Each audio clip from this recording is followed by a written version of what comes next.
ಶ್ರೀಶಾಯ ಗುಣರಾಶಯೇ ಹೃದ್ಯಾಯ ಶುದ್ಧವಿದ್ಯಾಯ ಮಧ್ವಾಯ ಚ ನಮೋ ನಮಃ. ಅಪಾದಮೌಲಿಪರ್ಯಂతం ಗುರುಣಾಮಾಕೃತಿಂ ಸ್ಮರೇತ್ ತೇನ ವಿಘ್ನಾಃ ಪ್ರಣಶ್ಯಂತಿ ಸಿದ್ಧ್ಯಂತಿ ಚ ಮನೋರಥಾಃ. ಪೂಜ್ಯಾಯ ರಾಘವೇಂದ್ರಾಯ ಸತ್ಯಧರ್ಮರತಾಯ ಚ ಭಜತಾಂ ಕಲ್ಪವೃಕ್ಷಾಯ ನಮತಾಂ ಕಾಮಧೇನವೇ. ಮುಕೋಪಿ ಯತ್ಪ್ರಸಾದೇನ ಮುಕುಂದಶಯನಾಯತೆ ರಾಜರಾಜಾಯತೆ ರಿಕ್ತೋ ರಾಘವೇಂದ್ರಂ ತಮಾಶ್ರಯೇ ತಪಸ್ವಾಧ್ಯಾಯ ಶುಶ್ರೂಷಾ ಕೃಷ್ಣಪೂಜಾರತಂ ಮುನಿಂ ವಿಶ್ವೇಶಮಿಷ್ಟತಂ ವಂದೇ ಪರಿವ್ರಾಟ್ ಚಕ್ರವರ್ತಿನಂ. ದೇವಂ ನಾರಾಯಣಂ ನತ್ವಾ ಸರ್ವದೋಷವಿವರ್ಜಿತಂ ಪರಿಪೂರ್ಣಂ ಗುರುಂಶ್ಚಾನ್ ಗೀತಾರ್ಥಂ ವಕ್ಷ್ಯಾಮಿ ಲೇಷತಃ. ಸಮಸ್ತಗುಣಸಂಪೂರ್ಣಂ ಸರ್ವದೋಷವಿವರ್ಜಿತಂ ನಾರಾಯಣಂ ನಮಸ್ಕೃತ್ಯ ಗೀತಾ ತಾತ್ಪರ್ಯಮುಚ್ಯತೆ. ಲಕ್ಷ್ಮೀನಾರಾಯಣಂ ನತ್ವಾ ಪೂರ್ಣಬೋಧಾನ್ ಗುರೂನಪಿ ಭಾಷ್ಯಾತ್ಯುಕ್ತಾರ್ಥಸಂಗ್ರಹಂ. ಶ್ರೀ ಗುರುಭ್ಯೋ ನಮಃ.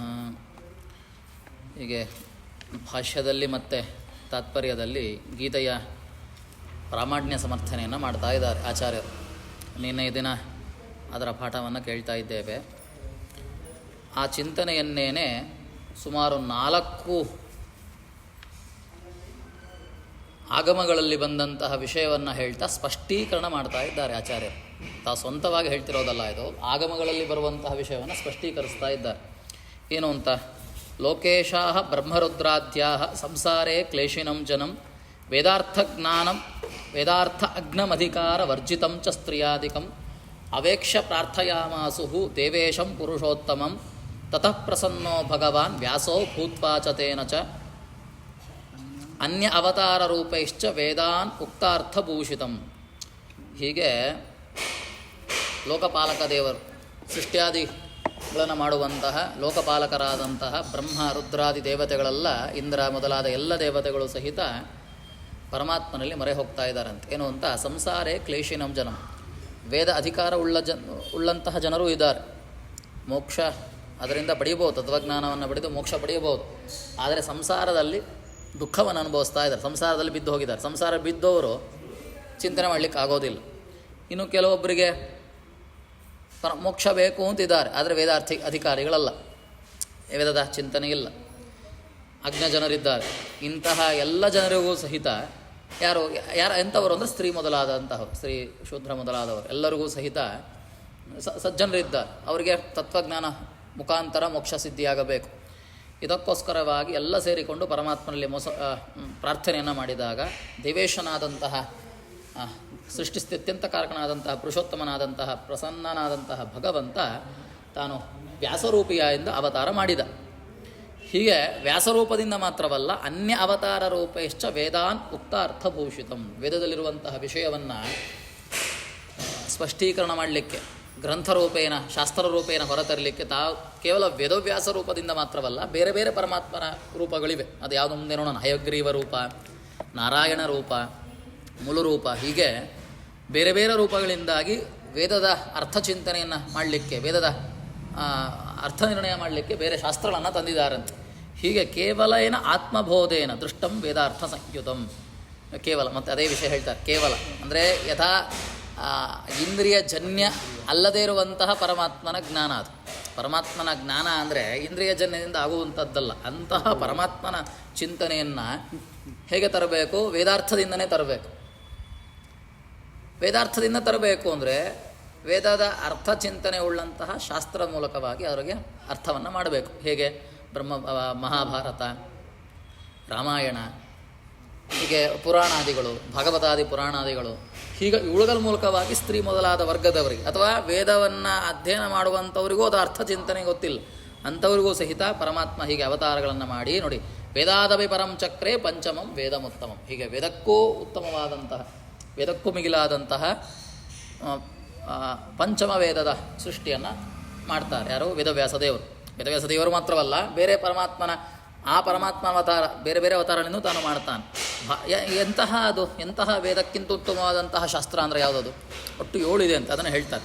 ಭಾರತಂ ಪಂಚರಾತ್ರಂ ಚ ಮೂಲರಾಮಾಯಣಂ ತಥ ಪುರಾಣಂ ಭಾಗವತಂ ಚೇತಿ ಸಂಭಿನ್ನ ಶಾಸ್ತ್ರಪುಂಗವಃ ಇತಿ ನಾರಾಯಣ ಅಷ್ಟಾಕ್ಷರ ಕಲ್ಪ. ಇದು ಆಚಾರ್ಯ ಹೇಳ್ತಿರೋದಲ್ಲ, ನಾರಾಯಣ ಅಷ್ಟಾಕ್ಷರ ಕಲ್ಪ ಅಂತ ಒಂದು ಶಾಸ್ತ್ರ ಇದೆ.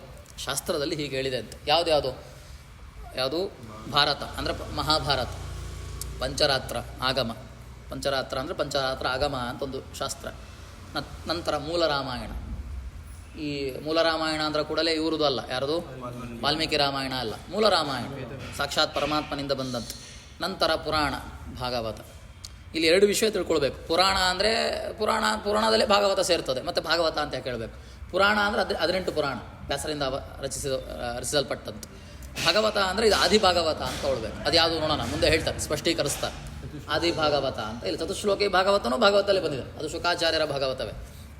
ಆದಿಭಾಗವತ ಅದು ಯಾವುದು ನೋಡೋಣ, ಸಾಕ್ಷಾತ್ ಪರಮಾತ್ಮನೇ ಮಾಡಿದ್ದಾನೆ. ಅದರ ಭಾಗವತದ ತೃತೀಯ ಸ್ಕಂದದಲ್ಲಿ ಸ್ಪಷ್ಟೀಕರಿಸ್ತಾರೆ ಶುಕಾಚಾರ್ಯ. ಆದಿಭಾಗವತ ಅಂದರೆ ಯಾವುದು ಅಂತ, ಸಾಕ್ಷಾತ್ ಪರಮಾತ್ಮ ತಾನು ತನ್ನ ಪದ್ಮದಿಂದ ಅವತರಿಸಿದಂತಹ ನಾರಾಯಣ ಯಾರು ಬ್ರಹ್ಮದೇವರಿಗೆ ಉಪದೇಶಿಸಿದಂತಹ ಭಾಗವತ ಇದೆಲ್ಲ, ಅದು ಆದಿಭಾಗವತ. ಹೀಗೆ ಸಂಭಿನ್ನ ಶಾಸ್ತ್ರಪುಂಗವ, ಇವುಗಳೆಲ್ಲ ಶಾಸ್ತ್ರ ಅಂತ ಆಗ್ತದೆ. ಭಾರತಕ್ಕೂ ವೇದಕ್ಕೂ ಮಿಗಿಲಾದದ್ದು, ಪಂಚಮ ವೇದ ಅಂತ ಕರೆಸಿಕೊಳ್ಳಲ್ಪಡ್ತದೆ ಅಂತ. ಹೀಗೆ ಅಷ್ಟಾಕ್ಷರ ಕಲ್ಪ ಹೇಳ್ತದೆ. ಅಂದರೆ ಇದು ಯಾಕೆ ಹೇಳ್ತಾ ಇದ್ದಾರೆ? ಭಾರತಕ್ಕಿರುವಂತಹ ಪರಮಾಣ್ಯ ಸಂಗ್ರಹಣೆ ಮಾಡ್ತಾ ಇದ್ದಾರೆ. ಈ ಗೀತಾಧ್ಯಯನ ಮಾಡ್ತಾ ಇದ್ದೇವೆ, ಗೀತಾಧ್ಯಯನ ಹಾಗೆ ಮಾಡ್ತೇವೆ ಇಲ್ಲ, ಅದು ಪ್ರಾಮಾಣ್ಯ, ಅದು ದೊಡ್ಡದು ಅಂತ ಆಗಬೇಕು.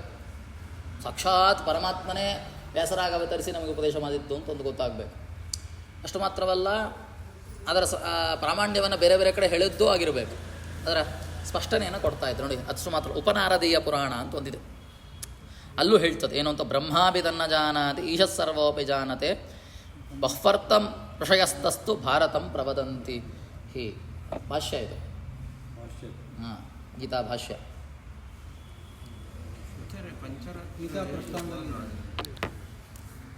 ಉಪನಾರದೀಯ ಪುರಾಣವು ಹೇಳ್ತದೆ, 5ನೇ ಪೇಜ್ ತೋರಿಸ್ಬಿಟ್ಟಿದೆ. 5ನೇ ಪೇಜ್ನಲ್ಲಿ ಬ್ರಹ್ಮಾಪಿ ತನ್ನ ಜಾನಾತಿ ಈಶಃ ಸರ್ವೋಪಿ ಜಾನತೆ ಬಹ್ವರ್ಥಂ ಋಷಯಸ್ತಸ್ತು ಭಾರತಂ ಪ್ರವದಂತಿ. ನೋಡಿ, ಅಷ್ಟಾಕ್ಷರ, ನಾನಾಷ್ಟಾಕ್ಷರ ಕಲ್ಪ ಮಾತ್ರ ಗೀತೆಯ ಪ್ರಾಮಾಣ್ಯ. ಅಂದರೆ ಎರಡು ಒಂದೇನೆ, ಭಾರತ ಪ್ರಾಮಾಣ್ಯ ಅಂದರೆ ಗೀತಾ ಪ್ರಾಮಾಣ್ಯ ಅಂತ ತಿಳ್ಕೊಳ್ಳಿ. ಗೀತೆಯ ಪ್ರಾಮಾಣ್ಯವನ್ನು ಸಮರ್ಥನೆ ಮಾಡ್ತಾ ಇಲ್ಲ. ಉಪನಾರದೀಯ ಪುರಾಣವು ಹೇಳ್ತದೆ, ಏನು ಅಂತ ಹೇಳ್ತಾ ಇದೆ? ಬ್ರಹ್ಮ ಅಂದರೆ ಬೃಹಸ್ಪತಿ ಮೊದಲಾದವರು ಅಂತ ಚಿಂತನೆ ಮಾಡೋಣ. ಅವರು ಇದನ್ನು ತಿಳ್ಕೊಳ್ಳಿಕ್ಕಾಗಲ್ಲ ಅಂತ, ಯಾವುದನ್ನು? ಮಹಾಭಾರತವನ್ನು. ಅದು ಈಶಃ ಸರ್ವೋಪಿ ಜಾನತೆ, ಉಳಿದ ಜನರು ಅವರ ಯೋಗ್ಯತೆಗೆ ತಕ್ಕ ಹಾಗೆ ತಿಳ್ಕೊಳ್ತಾರೆ. ಅಂದರೆ ಅರ್ಥ ಏನು? ಪರಿಪೂರ್ಣವಾಗಿ ಯಾರಿಗೂ ತಿಳ್ಕೊಳ್ಳಿಕ್ಕಾಗೋದಿಲ್ಲ ಅಂತ. ಹೀಗೆ ಅಷ್ಟು ಅರ್ಥಗರ್ಭಿತ, ಅಷ್ಟು ಮಹತ್ವ, ಅಷ್ಟು ಶ್ರೇಷ್ಠ, ಅಷ್ಟು ಅರ್ಥಗರ್ಭಿತ. ಯಾವ ಅರ್ಥಗರ್ಭಿತ ಮುಂದೆ ಹೇಳ್ತಾ ಇದ್ದಾರೆ. ನಿಮ್ಮ ಪ್ರಶ್ನೆ ಮುಂದೆನೇ ಬರ್ತದೆ. ಬಹ್ವರ್ಥಂ ಋಷಯಸ್ತಸ್ತು ಭಾರತಂ ಪ್ರವದಂತಿ. ಅದು ಬಹ್ವರ್ಥ ಅಂತ ಹಿಂದೆ ಕೇಳ್ತಾ ಬಂದಿದ್ದೀವಿ. ಅದಕ್ಕೆ 10 ಅರ್ಥ ಇದೆ. ಇದಕ್ಕಾಗಬೇಕಾದ್ರೆ ವಿಷ್ಣು ಸಹಸ್ರನಾಮಕ್ಕೆ ಆಗಬೇಕಾದ್ರೆ 100 ಅರ್ಥಗಳಿದೆ ಅಂತ. ಬಹ್ವರ್ಥ ಅದು. ಯಾಕೆ ಬಹ್ವರ್ಥ ಗರ್ಭಿತ? ವೇದದ ಅರ್ಥವನ್ನೇ ಹೇಳ್ತಾ ಇದೆ ಮಹಾಭಾರತ. ವೇದಾರ್ಥವನ್ನು ನಿಮಗೆ ತಿಳ್ಕೊಳ್ಳಿಕ್ಕಾಗ್ತದ? ಮತ್ತು ಮಹಾಭಾರತವನ್ನು ತಿಳ್ಕೊಳ್ಳಿಕ್ಕಾಗ್ತದ? ಇಲ್ಲ. ಆದರೆ ಈಶಃ ಸರ್ವೋಪಿ ಜಾನತೆ ತಿಳ್ಕೊಳ್ಳಿಕ್ಕಾಗಲ್ಲ ಅಂದ್ಕೊಳ್ಳಿ, ಮತ್ತೆ ಯಾಕೆ ಕೂತ್ಕೊಂಡಿದ್ದೀವಿ ನಾವು? ಈಶಃ ಸರ್ವೋಪಿ ಜಾನತೆ, ಅವರವರ ಯೋಗ್ಯತೆಗೆ ತಕ್ಕ ಹಾಗೆ ತಿಳ್ಕೊಳ್ಳೋರು ಇದ್ದಾರೆ ಇಲ್ಲಿ. ಹೀಗೆ ಅದರ ಪ್ರಾಮಾಣ್ಯ ಬಹಳ ದೊಡ್ಡದು, ತಿಳ್ಕೊಳ್ಬೇಕು ಅಂತ. ನಾರದ ಪುರಾಣವು ಹೇಳ್ತದೆ ಏನು ಅಂತ, ಬ್ರಹ್ಮಾದ್ಯೇ ಪ್ರಾರ್ಥಿತ ವಿಷ್ಣು ಭಾರತಂ ಸಚಕಾರ ಯಸ್ಮಿನ್ ದಶಾರ್ಥ ಸರ್ವತ್ರ ನಗ್ನೇಯ ಸರ್ವಜಂತುಭಿ. ಹೀಗೆ ಬ್ರಹ್ಮಾದಿಗಳಿಂದ ಪ್ರಾರ್ಥಿತನಾದಂತಹ ಪರಮಾತ್ಮ ಏನು ಮಾಡಿದ? ವ್ಯಾಸತ್ವ ರೂಪೇಣ ತಾನು ಅವತಾರ ಮಾಡಿ ಮಹಾಭಾರತವನ್ನು ರಚನೆ ಮಾಡಿದ. ಯಾಕೆ? ಎಲ್ಲರಿಗೂ ಮೋಕ್ಷ ಜೀವಿಗಳಿದ್ದಾರೆ, ಸಜ್ಜೀವರಿದ್ದಾರೆ. ಅಂತಹ ಎಲ್ಲರಿಗೂ ಇದನ್ನು ಅರ್ಥ ಮಾಡಿಕೊಂಡು ಪರಮಾತ್ಮನ ತತ್ವಜ್ಞಾನ ಮುಖಾಂತರ ಮೋಕ್ಷ ಸಿಗಬೇಕು ಅಂತ ತಾನು ಅವತಾರ ಮಾಡಿದ. ಹೀಗೆ ಅದು ಎಂಥದ್ದು ಮಹಾಭಾರತ ಅಂತ ಪ್ರಶ್ನೆ ಮಾಡಿದ್ದಾರೆ. ಯಸ್ಮಿನ್ ದಶಾರ್ಥಾ ಸರ್ವತ್ರ, 10 ಅರ್ಥಗಳಿದೆ ಅಂತ. ಸಮಾಧಿ, ಗುಹ್ಯ, ಹೀಗೆ 10 ಅರ್ಥಗಳಿದೆ ಅದಕ್ಕೆ. ನಗ್ನೇಯ ಸರ್ವಜಂತುಭಿ. ಅದನ್ನು ತಿಳ್ಕೊಳ್ಳಿಕ್ಕೆ ಹೋದರೆ ಎಲ್ಲರಿಂದ ತಿಳ್ಕೊಳ್ಳಿಕ್ಕೆ ಆಗೋದಿಲ್ಲ.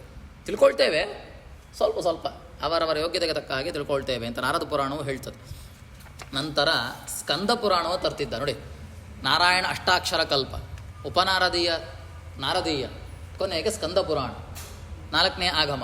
ಅದು ಮಹಾಭಾರತದ ಅಂದರೆ ಗೀತೆಯ ಪ್ರಾಮಾಣ್ಯವನ್ನು ಹೇಳ್ತಾ ಇದೆ. ಏನು ಅಂತ, ಭಾರತಂ ಚಾಪಿ ಕೃತವಾನ್ ಪಾಂಚಮಂ ವೇದಮುತ್ತಮಂ ದಶ ಅವರಾರ್ಥಂ ಸರ್ವತ್ರ ಕೇವಲಂ ವಿಷ್ಣುಬೋಧಕಂ. ಹೀಗೆ ವ್ಯಾಸರಾಗಿ ಅವತಾರ ಮಾಡಿ ಯಾರು? ಪರಮಾತ್ಮ ಮಹಾಭಾರತ ಶಾಸ್ತ್ರವನ್ನು ಪಂಚಮ ಉತ್ತಮಂ ವೇದಂ, 5ನೆಯ ವೇದ ಆವಾದಂತಹ, 5ನೇ ವೇದ ಅಂದರೆ ಮುಂದೆ ಹೇಳ್ತಾರೆ ಏನು 5ನೇ ವೇದ ಅಂದರೆ ಏನು ಅಂತ. ಅತ್ಯಂತ ಸರ್ವಶಾಸ್ತ್ರಾರ್ಥ ಸಂಗ್ರಹವಾದಂತಹ ಮಹಾಭಾರತವನ್ನು ತಾನು ತಂದಿದ್ದಾರೆ. ಅದು ಪರಿಪೂರ್ಣವಾಗಿ ವಿಷ್ಣು ಬೋಧಕ. ಇಲ್ಲ ರೀ, ಅಲ್ಲಿ ಕಲಿಯ ಬಗ್ಗೆ ಹೇಳ್ತಾ ಇದೆ, ಪಾಂಡವರ ಬಗ್ಗೆ ಹೇಳ್ತಾ ಇದೆ. ಅವರನ್ನು ಹೇಳುವ ಮುಖಾಂತರವಾಗಿ ಪರಮಾತ್ಮನನ್ನೇ ಬೋಧನೆ ಮಾಡ್ತಾ ಇದೆ. ಹೇಗೆ? ದಶಾವರಾರ್ಥಂ ಸರ್ವತ್. ಕಡಿಮೆ ಅಂದರೆ 10 ಅರ್ಥ ಅಂತದಕ್ಕೆ. ಕಡಿಮೆ ಅಂದರೆ 10 ಅರ್ಥ ಅದಕ್ಕೆ. ಬಹುವರ್ಥ ಅದೇನು ಹೇಳಿತ್ತು ಅದಕ್ಕೆ ಹೇಳಿ. ಸಂಖ್ಯೆ 10 100 ಅಂದರೆ ಹಂಗಲ್ಲ, ಬಹಳ ಅಂತ ಅರ್ಥ ಮಾಡ್ಕೊಳ್ಬೇಕು ಸಂಸ್ಕೃತಕ್ಕೆ. ಕಡಿಮೆ ಅಂದರೆ 10 ಅರ್ಥದಿಂದ ಕೂಡಿಕೊಂಡಂತಹ ಮಹಾಭಾರತ, ಪಂಚಮ ವೇದ ಅಂತ ಕರೆಸಿಕೊಳ್ಳುವಂತಹ ಮಹಾಭಾರತ ಪರಿಪೂರ್ಣವಾಗಿ ವಿಷ್ಣುಪರ. ಪ್ರತಿಯೊಂದು ಅಕ್ಷರದಲ್ಲೂ ಪ್ರತಿ ವೇದ ಹೀಗೆ ಪ್ರತಿ ಪದ ಪ್ರತಿ ಅಕ್ಷರವೂ ಪರಮಾತ್ಮನ ಬೋಧನೆ ಮಾಡ್ತಾ ಇದೆ. ಆ ಅರ್ಥದ ಚಿಂತನೆ ಉಳ್ಳಂತಹ ಮಹಾಭಾರತ ಮತ್ತು ಇನ್ನೆಂಗಿರಬೇಕು. ಪ್ರತಿ ಅಕ್ಷರವೂ ಪ್ರತಿ ವಿಷಯವೂ ಸಹಿತ ಅದು ವಿಷ್ಣು ಬೋಧಕ. ಪರೋಕ್ಷಾರ್ಥಂ ತು ಸರ್ವತ್ರ ವೇದಾದ್ಯಪಿ ಉತ್ತಮಂ ತು ಯತ್. ನೋಡಿ, ಯಾಕೆ ಪಂಚಮ ವೇದಕ್ಕಿಂತಲೂ ಮಿಗಿಲಾದದ್ದು ಅಂತ ಹೇಳ್ತಾ ಇದೆ ಅಂದರೆ, ಪರೋಕ್ಷಾರ್ಥಂ ತು ಸರ್ವತ್ರ, ಎಲ್ಲ ಕಡೆ ಪರಮಾತ್ಮನ ತತ್ವಜ್ಞಾನವನ್ನೇ ಕೊಡ್ತಾ ಇದೆ. ಹೀಗೆ ಪರಮಾತ್ಮನ ಬೋಧನೆ ಮಾಡ್ತಾ ಪರಮಾತ್ಮನ ವಿಷಯವನ್ನೇ ಹೇಳ್ತಾ ಇರೋದ್ರಿಂದಾಗಿ ಅತಿಗೂಢಾರ್ಥದಿಂದ, ಕಡಿಮೆ ಅಂದರೂ 10 ಅರ್ಥ ತಿಳ್ಕೊಳ್ಳಿಕ್ಕಾಗ್ತದ ಇಲ್ಲ, ಅತಿಗೂಢಾರ್ಥದಿಂದ ಅಂದರೆ ಪರೋಕ್ಷಾರ್ಥದಿಂದ ಪರಮಾತ್ಮನನ್ನೇ ಹೇಳ್ತಾ ಇರೋದ್ರಿಂದಾಗಿ ಅದು ವೇದಕ್ಕಿಂತಲೂ ಮಿಗಿಲಾದದ್ದು, ವೇದಕ್ಕೆ ಸಮಾನ, ಪಂಚಮ ವೇದ ಅಂತ ಹೇಳ್ತಾ ಇದೆ ಅಂತ ಆಚಾರ್ಯರು ಹೇಳ್ತಿಲ್ಲ. ಯಾವುದು ಹೇಳ್ತಾ ಇದೆ? ಸ್ಕಂದ ಪುರಾಣ ಹೇಳ್ತಾ ಇದೆ. ಹೀಗೆ ಗೀತೆಯ ಪ್ರಾಮಾಣ್ಯ ಅಂದರೆ ಮಹಾಭಾರತ ಪ್ರಾಮಾಣ್ಯ ಹೇಳೋದ್ರಿಂದ ಗೀತಾ ಪ್ರಾಮಾಣ್ಯ ಹೇಳ್ದಂಗೆ ಆಗ್ತದೆ. ಗೀತಾ ಪ್ರಾಮಾಣ್ಯ ಹೇಳಿದ್ರೆ ಮಹಾಭಾರತ ಪ್ರಾಮಾಣ್ಯ ಹೇಳ್ದಂಗೆ ಆಗ್ತದೆ. ಯಾಕಂದ್ರೆ ಅದು ಅಧ್ಯಯನ ಮಾಡಬೇಕಂದ್ರೆ ನಮಗೆ ಬೇಕಲ್ಲ, ಅದು ಒಳ್ಳೆಯದು, ಅದು ನಾವು ತಿಳ್ಕೊಳ್ಬೋದು, ಅದನ್ನು ಚಿಂತನೆ ಮಾಡ್ಬೋದು ಅಂತ ಯಾವಾಗ ಆಗ್ತದೆ? ಅದು ಸಮರ್ಥನೆ ಮಾಡಿದ್ರೆ ಮಾತ್ರ, ಅದು ಪ್ರಮಾಣ ಅಂತ ಸಮರ್ಥನೆ ಮಾಡಿದ್ರೆ ಮಾತ್ರ ಅದನ್ನು ಅಧ್ಯಯನ ಮಾಡಲಿಕ್ಕೆ ಹೋಗ್ತೇವೆ. ಅದರಿಂದ ಮತ್ತೆ ಭಾಷ್ಯದಲ್ಲಿ ಅದನ್ನು ಬಿಡಿಸ್ತಾ ಹೋಗ್ತಾರೆ ಮುಂದೆ ಏನು ಅಂತ ನೋಡಿ. ಹಿಂದೆ ಹೇಳುವಾಗ ನಾರಾಯಣ ಅಷ್ಟಾಕ್ಷರ ಕಲ್ಪ ಹೇಳುವಾಗ ಅನ್ಯ ಅವತಾರ ರೂಪೇಶ್ಚ ವೇದಾನ್ ಉಕ್ತಾರ್ಥ ಭೂಷಿತಮ್ ಅಂತ ಹೇಳೋದು ಅಲ್ವಾ. ವೇದದಲ್ಲಿ ಹೇಳಿದಂಥ ವಿಷಯವನ್ನೇನೆ ವ್ಯಾಸರಾಗಿ ಅವತಾರ ಮಾಡಿ ಮತ್ತು ಬೇರೆ ಬೇರೆ ಅವತಾರಗಳಿಂದನೂ ಪರಮಾತ್ಮ ಏನು ಮಾಡಿದ? ವೇದಕ್ಕೆ ಸಮಾನವಾದಂತಹ ಶಾಸ್ತ್ರಗಳನ್ನು ಕೊಟ್ಟ ಅಂತ. ಅದು ಯಾವುದು ಅಂತ ಹೇಳುವಾಗ ಮಹಾಭಾರತ ವ್ಯಾಸರಿಂದ ಬಂದದ್ದು. ಮತ್ತು ಅಷ್ಟಾದಶ ಪುರಾಣ ಅದು ವ್ಯಾಸರೂಪೇಣ ಬಂದಿದೆ. ಪಂಚರಾತ್ರಾಗಮ ವ್ಯಾಸಾವತಾರ ಅಲ್ಲ, ವ್ಯಾಸ ಅನ್ಯ ಅವತಾರ. ವ್ಯಾಸನದೇ ಇನ್ನೊಂದು ಅವತಾರ, ಅದು ನಾರಾಯಣ ಅವತಾರ. ಧರ್ಮದೇವತೆಯಾದಂತಹ ಯಮಧರ್ಮನಿಂದ ನರನಾರಾಯಣರು ಬರ್ತಾರೆ, ಅದು ಭಾಗವತದಲ್ಲಿ ಸ್ಪಷ್ಟ ಮಾಡ್ತಾರೆ. ಈಗ ನಾರಾಯಣ ಅವತಾರದಿಂದ ಬಂದಂತಹ ಪರಮಾತ್ಮನಿಂದ ಪಂಚರಾತ್ರಾಗಮ ಬಂದಿದೆ. ಮತ್ತು ಮೂಲ ರಾಮಾಯಣ ಯಾವುದರಿಂದ? ಹೈಗ್ರೀವ ರೂಪದಿಂದ ಮೂಲ ರಾಮಾಯಣ ಬಂದಿದೆ. ಹೈಗ್ರೀವ ರೂಪಿ ಪರಮಾತ್ಮ ತಾನು ಅವತರಿಸಿ ತಾನೇನು ಮಾಡ್ತಾನೆ? ವಿಶೇಷವಾಗಿ ಅದು ಮೂಲ ರಾಮಾಯಣ ನೋಡಿ. ಮೂಲ ರಾಮಾಯಣ ಅಂದರೆ ಅದು ವಾಲ್ಮೀಕಿ ರಾಮಾಯಣದ ಹಾಗೆ ಇಲ್ಲ. ಎಷ್ಟು 1,00,000 ಕೋಟಿಗೂ ಮಿಗಿಲಾದಂತಹ ಸ್ತೋತ್ರಗಳಿದೆ ಅದರಲ್ಲಿ. ರಘುನಾಥಸ್ಯ, ಅದು ಮುಂದೆ ಗೊತ್ತಾಗ್ತದೆ, ಹೇಳ್ತಾರೆ ಅದನ್ನು. ರಘುನಾಥನ ಸ್ತೋತ್ರವನ್ನು ಎಷ್ಟು ಲಕ್ಷಾಂತರ ಕೋಟಿ ಅಂತೇಳಿ, ಅಷ್ಟು ದೊಡ್ಡದು, ಅಷ್ಟು ಪ್ರವಿಸ್ತಾರವಾದಂತಹ ಗ್ರಂಥ. ಅದಕ್ಕಿಂತ ದೊಡ್ಡ ಮಿಗಿಲಾದ ಗ್ರಂಥವಿಲ್ಲ. ಅದನ್ನು ಹೈಗ್ರೀವ ರೂಪಿ ಪರಮಾತ್ಮ ತಂದಿದ್ದಾರೆ. ನಂತರ ಇನ್ಯಾವುದು? ಪುರಾಣ ಗೊತ್ತಾಯಿತು. ಭಾಗವತ, ಭಾಗವತ ಅಂದರೆ ಇಲ್ಲಿ ಆದಿಭಾಗವತ ಅಂತ ಹೊಳ್ಬೇಕು. ಕೆಲವೊಬ್ಬರು ಪುರಾಣ ಭಾಗವತ ಅಂತ ಹೊಳ್ತಾರೆ. ಪುರಾಣಂ ಭಾಗವತಂ ಅಂದರೆ ಅಲ್ಲಿ ಅಷ್ಟಾಕ್ಷರ ಕಲ್ಪ ಹೇಳುವಾಗ ಪುರಾಣಂ ಭಾಗವತಂ, ಪುರಾಣವಾದಂತಹ ಭಾಗವತ ಹಾಗಲ್ಲ. ಪುರಾಣ ಅಂದರೆ ಅಷ್ಟಾದಶ ಪುರಾಣ, ಉಪಪುರಾಣಗಳು. ಭಾಗವತ ಅಂದರೆ ಯಾವ ಭಾಗವತ? ಆದಿಭಾಗವತ. ಮೊಟ್ಟ ಮೊದಲು ಭಾಗವತ ಯಾರಿಗೆ ಹೇಳಿದ್ದು? ಪರಮಾತ್ಮ ಬ್ರಹ್ಮದೇವರಿಗೆ ಹೇಳಿತ್ತು. ಅದನ್ನೇ ನಾರದರು ಯಾರಿಗೆ ಸ್ಪಷ್ಟ ಮಾಡ್ತಾರೆ. ಅಷ್ಟು ಮಾತ್ರವಲ್ಲ, ಯಾರು ಶುಕಾಚಾರ್ಯರು ಪರೀಕ್ಷಿತ ರಾಜನಿಗೆ ಪ್ರಶ್ನೆ ಮಾಡ್ತಾರೆ. ಮೊಟ್ಟ ಮೊದಲು ಭಾಗವತ ಹೇಳಿದ್ದೆ ಬ್ರಹ್ಮದೇವರು ತಾವು ನಾಭಿಕಮಲದಿಂದ ಅವತರಿಸಿದಾಗ ಪರಮಾತ್ಮ ಉಪದೇಶ ಮಾಡ್ತಾನೆ. ಅದೇ ಭಾಗವತ, ಅದು ಆದಿಭಾಗವತ. ಇಲ್ಲ, ಚತುಶ್ಲೋಕಿ ಅಲ್ಲ, ಅದು ಶ್ಲೋಕಿ ಅಂತಲ್ಲ, ಆದಿಭಾಗವತ ಅಂತಷ್ಟೆ. ಆದಿಭಾಗವತ.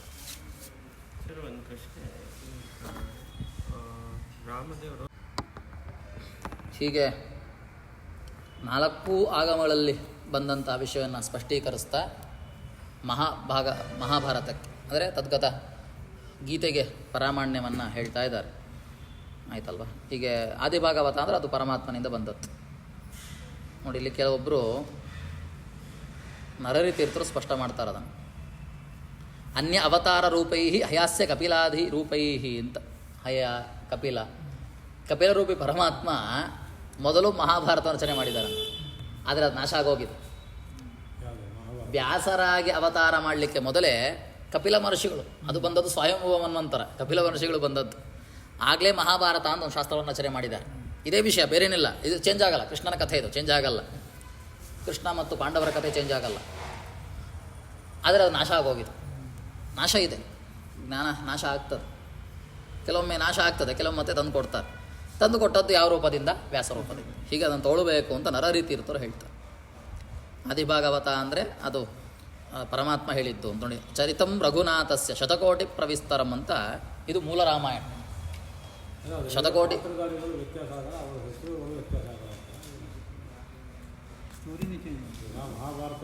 ರಾಮಕೃಷ್ಣ ಒಂದು ಕ್ಯಾರೆಕ್ಟರ್ ಅಂತ ಹೇಳ್ತೀರಾ, ಈ ಕ್ಯಾರೆಕ್ಟರ್ ಆಗಿ ಬರೋದು ಪರಮಾತ್ಮ.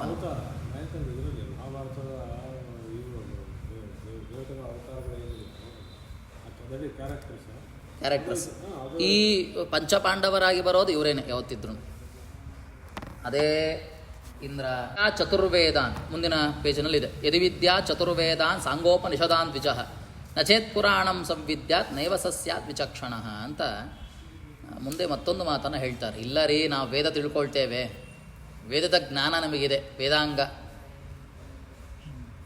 ವೇದವನ್ನು ತಿಳ್ಕೊಳ್ಬೇಕು ಅಂದರೆ ಅದರ ಅಂಗ ಬೇಕು ನಮಗೆ. ಕಲ್ಪ, ನಿರುಕ್ತ, ಜ್ಯೋತಿಷ್ಯ ಮೊದಲಾದವುಗಳು ಅದನ್ನೆಲ್ಲ ತಿಳಿದಿದ್ದೇವೆ. ಅದರ ಮೂಲಕ ವೇದವನ್ನು ತಿಳಿತೇವೆ. ಉಪನಿಷತ್ತು ಗೊತ್ತಿದೆ. ಇದೆಲ್ಲ ಈ ಥರ ಸಾಕು. ಯಾಕೆ ಪುರಾಣ, ಯಾಕೆ ಮಹಾಭಾರತ ಅಂತಂದರೆ ವಿಶೇಷವಾಗಿ ಹೇಳ್ತಾರೆ. ನಚೇತ್ ಪುರಾಣಂ ಸಂವಿದ್ಯಾತ್ ನೇವ ಸಸ್ಯಾತ್ ವಿಚಕ್ಷಣ. ಅವಾಗ ಜ್ಞಾನಿ ಅಂತ ಆಗೋದಿಲ್ವಂತ. ವೇದಾನ ಉಪನಿಷತ್ತಿನ ಜ್ಞಾನ ಇಲ್ಲ ಇದೆ ನನಗೆ, ಸಾಂಗ ಎಲ್ಲ ತಿಳುಗು, ಉಪನಿಷತ್ತು ಎಲ್ಲ ಗೊತ್ತಿದೆ ನನಗೆ ಅಂತ ಹೇಳಿ ಅವ ಪುರಾಣವನ್ನು ಮಹಾಭಾರತವನ್ನು ತಿಳ್ಕೊಳ್ಳದೆ ಹೋದರೆ ಅವಾಗ ಜ್ಞಾನಿ ಅಂತ ಆಗೋದಿಲ್ಲ.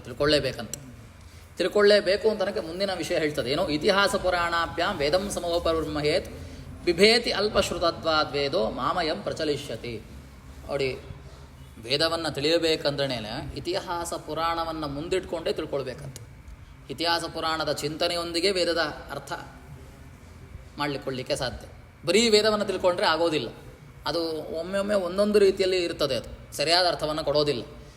ವೇದದ ಅರ್ಥ ನಿರ್ಣಯ ಆಗಬೇಕು, ನಿಶ್ಚಿತ ಆಗಬೇಕು ಅಂದರೆ ಇತಿಹಾಸ ಪುರಾಣಗಳು ಮುಂದಿಟ್ಕೊಳ್ಬೇಕು. ಅದರ ಮೂಲಕವೇ ಇದನ್ನು ಅರ್ಥವನ್ನು ಮಾಡಬೇಕು. ಸೊ ಏನಾಗ್ತದೆ ಹಾಗಾದರೆ? ಇತಿಹಾಸ ಪುರಾಣವನ್ನು ತಿಳ್ಕೊಳ್ಳೇಬೇಕು.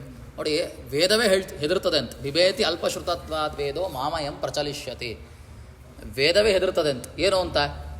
ನನ್ನನ್ನು ತಿಳ್ಕೊಳ್ತಾ ಇದ್ದಾನಲ್ಲ ಇವ, ಅಲ್ಪ ಜೀವಿ ಇವ, ಪೂರ್ಣವಾಗಿ ತಿಳ್ಕೊಳ್ಳೋನು ಯಾರೂ ಇಲ್ಲ, ಪೂರ್ಣನಾದವ ಯಾರೂ ಇಲ್ಲ. ಈ ಜೀವಿ ನನ್ನ ತಿಳ್ಕೊಳ್ತಾ ನನ್ನ ಎಲ್ಲಿ ಮರೆ ಮಾಚಿಬಿಡ್ತಾನೋ ಅಂತ ಹೆದರ್ಕೊಳ್ತದೆ ಅಂತೆ. ಅದು ಅದರ ಅರ್ಥ ಏನು? ಇತಿಹಾಸ ಪುರಾಣಗಳು ಇಲ್ಲದೆ ಅದನ್ನು ಮುಂದಿಟ್ಕೊಂಡು ವೇದವನ್ನು ಚಿಂತನೆ ಮಾಡದೆ ಹೋದರೆ, ಅದರ ನಿಶ್ಚಯವನ್ನು ಮಾಡದೆ ಹೋದರೆ, ನಿರ್ಣಯ ಮಾಡದೆ ಹೋದರೆ ವೇದವೇ ಹೆದರ್ತದೆ ಅರ್ಥ ಏನು? ವೇದಕ್ಕೇನು ಹೆದರಿಕೆ? ಅದೇನು ಜೀವನ, ಅದು ಹೆದರಿಕೆ ಬರಲಿಕ್ಕೆ. ಪರಮಾತ್ಮನನ್ನು ಪ್ರಾಮಾಣ್ಯವಾಗಿ ಸಮರ್ಥನೆ ಮಾಡುವಂತಹ ಒಂದು ದಾರಿ ಅಷ್ಟೇ ಅದು. ಅದು ಅತೀಂದ್ರಿಯ. ಅದು ಹೆದರ್ತದೆ ಅಂದರೆ ಅರ್ಥ ಏನು? ಅಭಿಮಾನಿ ದೇವತೆಗಳು ಓಕೆ, ಹೆದರ್ತದೆ ಎಂದ ಅರ್ಥ ಅಪಾರ್ಥ ಆಗ್ತದೆ ಅಂತ ಬೇರೆ ಬೇರೆ ಹೇಳಿಬಿಡ್ತೇವೆ. ಅದಕ್ಕೊಂದು ವಿಷಯ ಹೇಳ್ತಾ ಇದ್ದರೆ ನಾವೊಂದು ವಿಷಯವನ್ನು ಅರ್ಥ ಮಾಡ್ಕೊಳ್ತಾ ಹೋಗ್ತೇವೆ. ಇಂದ್ರ ಅಗ್ನಿ ದೊಡ್ಡವ, ಅಗ್ನಿಗೆ ಆಹುತಿ, ಇಂದ್ರನಿಗೆ ಆಹುತಿ ಅಂತ ನಾವು ಅದನ್ನೇ ಚಿಂತನೆ ಮಾಡಿ ಹೋಗ್ತಾ ಹೋದರೆ ವೇದ ಅದನ್ನು ಹೇಳ್ತಾ ಇಲ್ಲಲ್ಲಪ್ಪ ಅಂತ ಪಾಪ ಬಾಯಿ ಪಡ್ಕೊಳ್ತದೆ.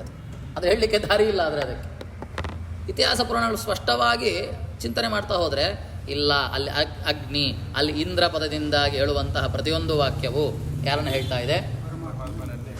ಪರಮಾತ್ಮನಿಗೆ ಆಹುತಿ, ಪರಮಾತ್ಮನಿಗೆ ಅರ್ಪಣೆ ಅಂತ ಹೇಳ್ತಾರೆ. ನೋಡಿ, ತಿಳ್ಕೊಳ್ಳಿ, ಸರಿ ಆಯ್ತು. ಇವಾಗ ಇದು ಚಿಂತನೆಯನ್ನು ಮಾಡಬೇಕು ಅಂತ.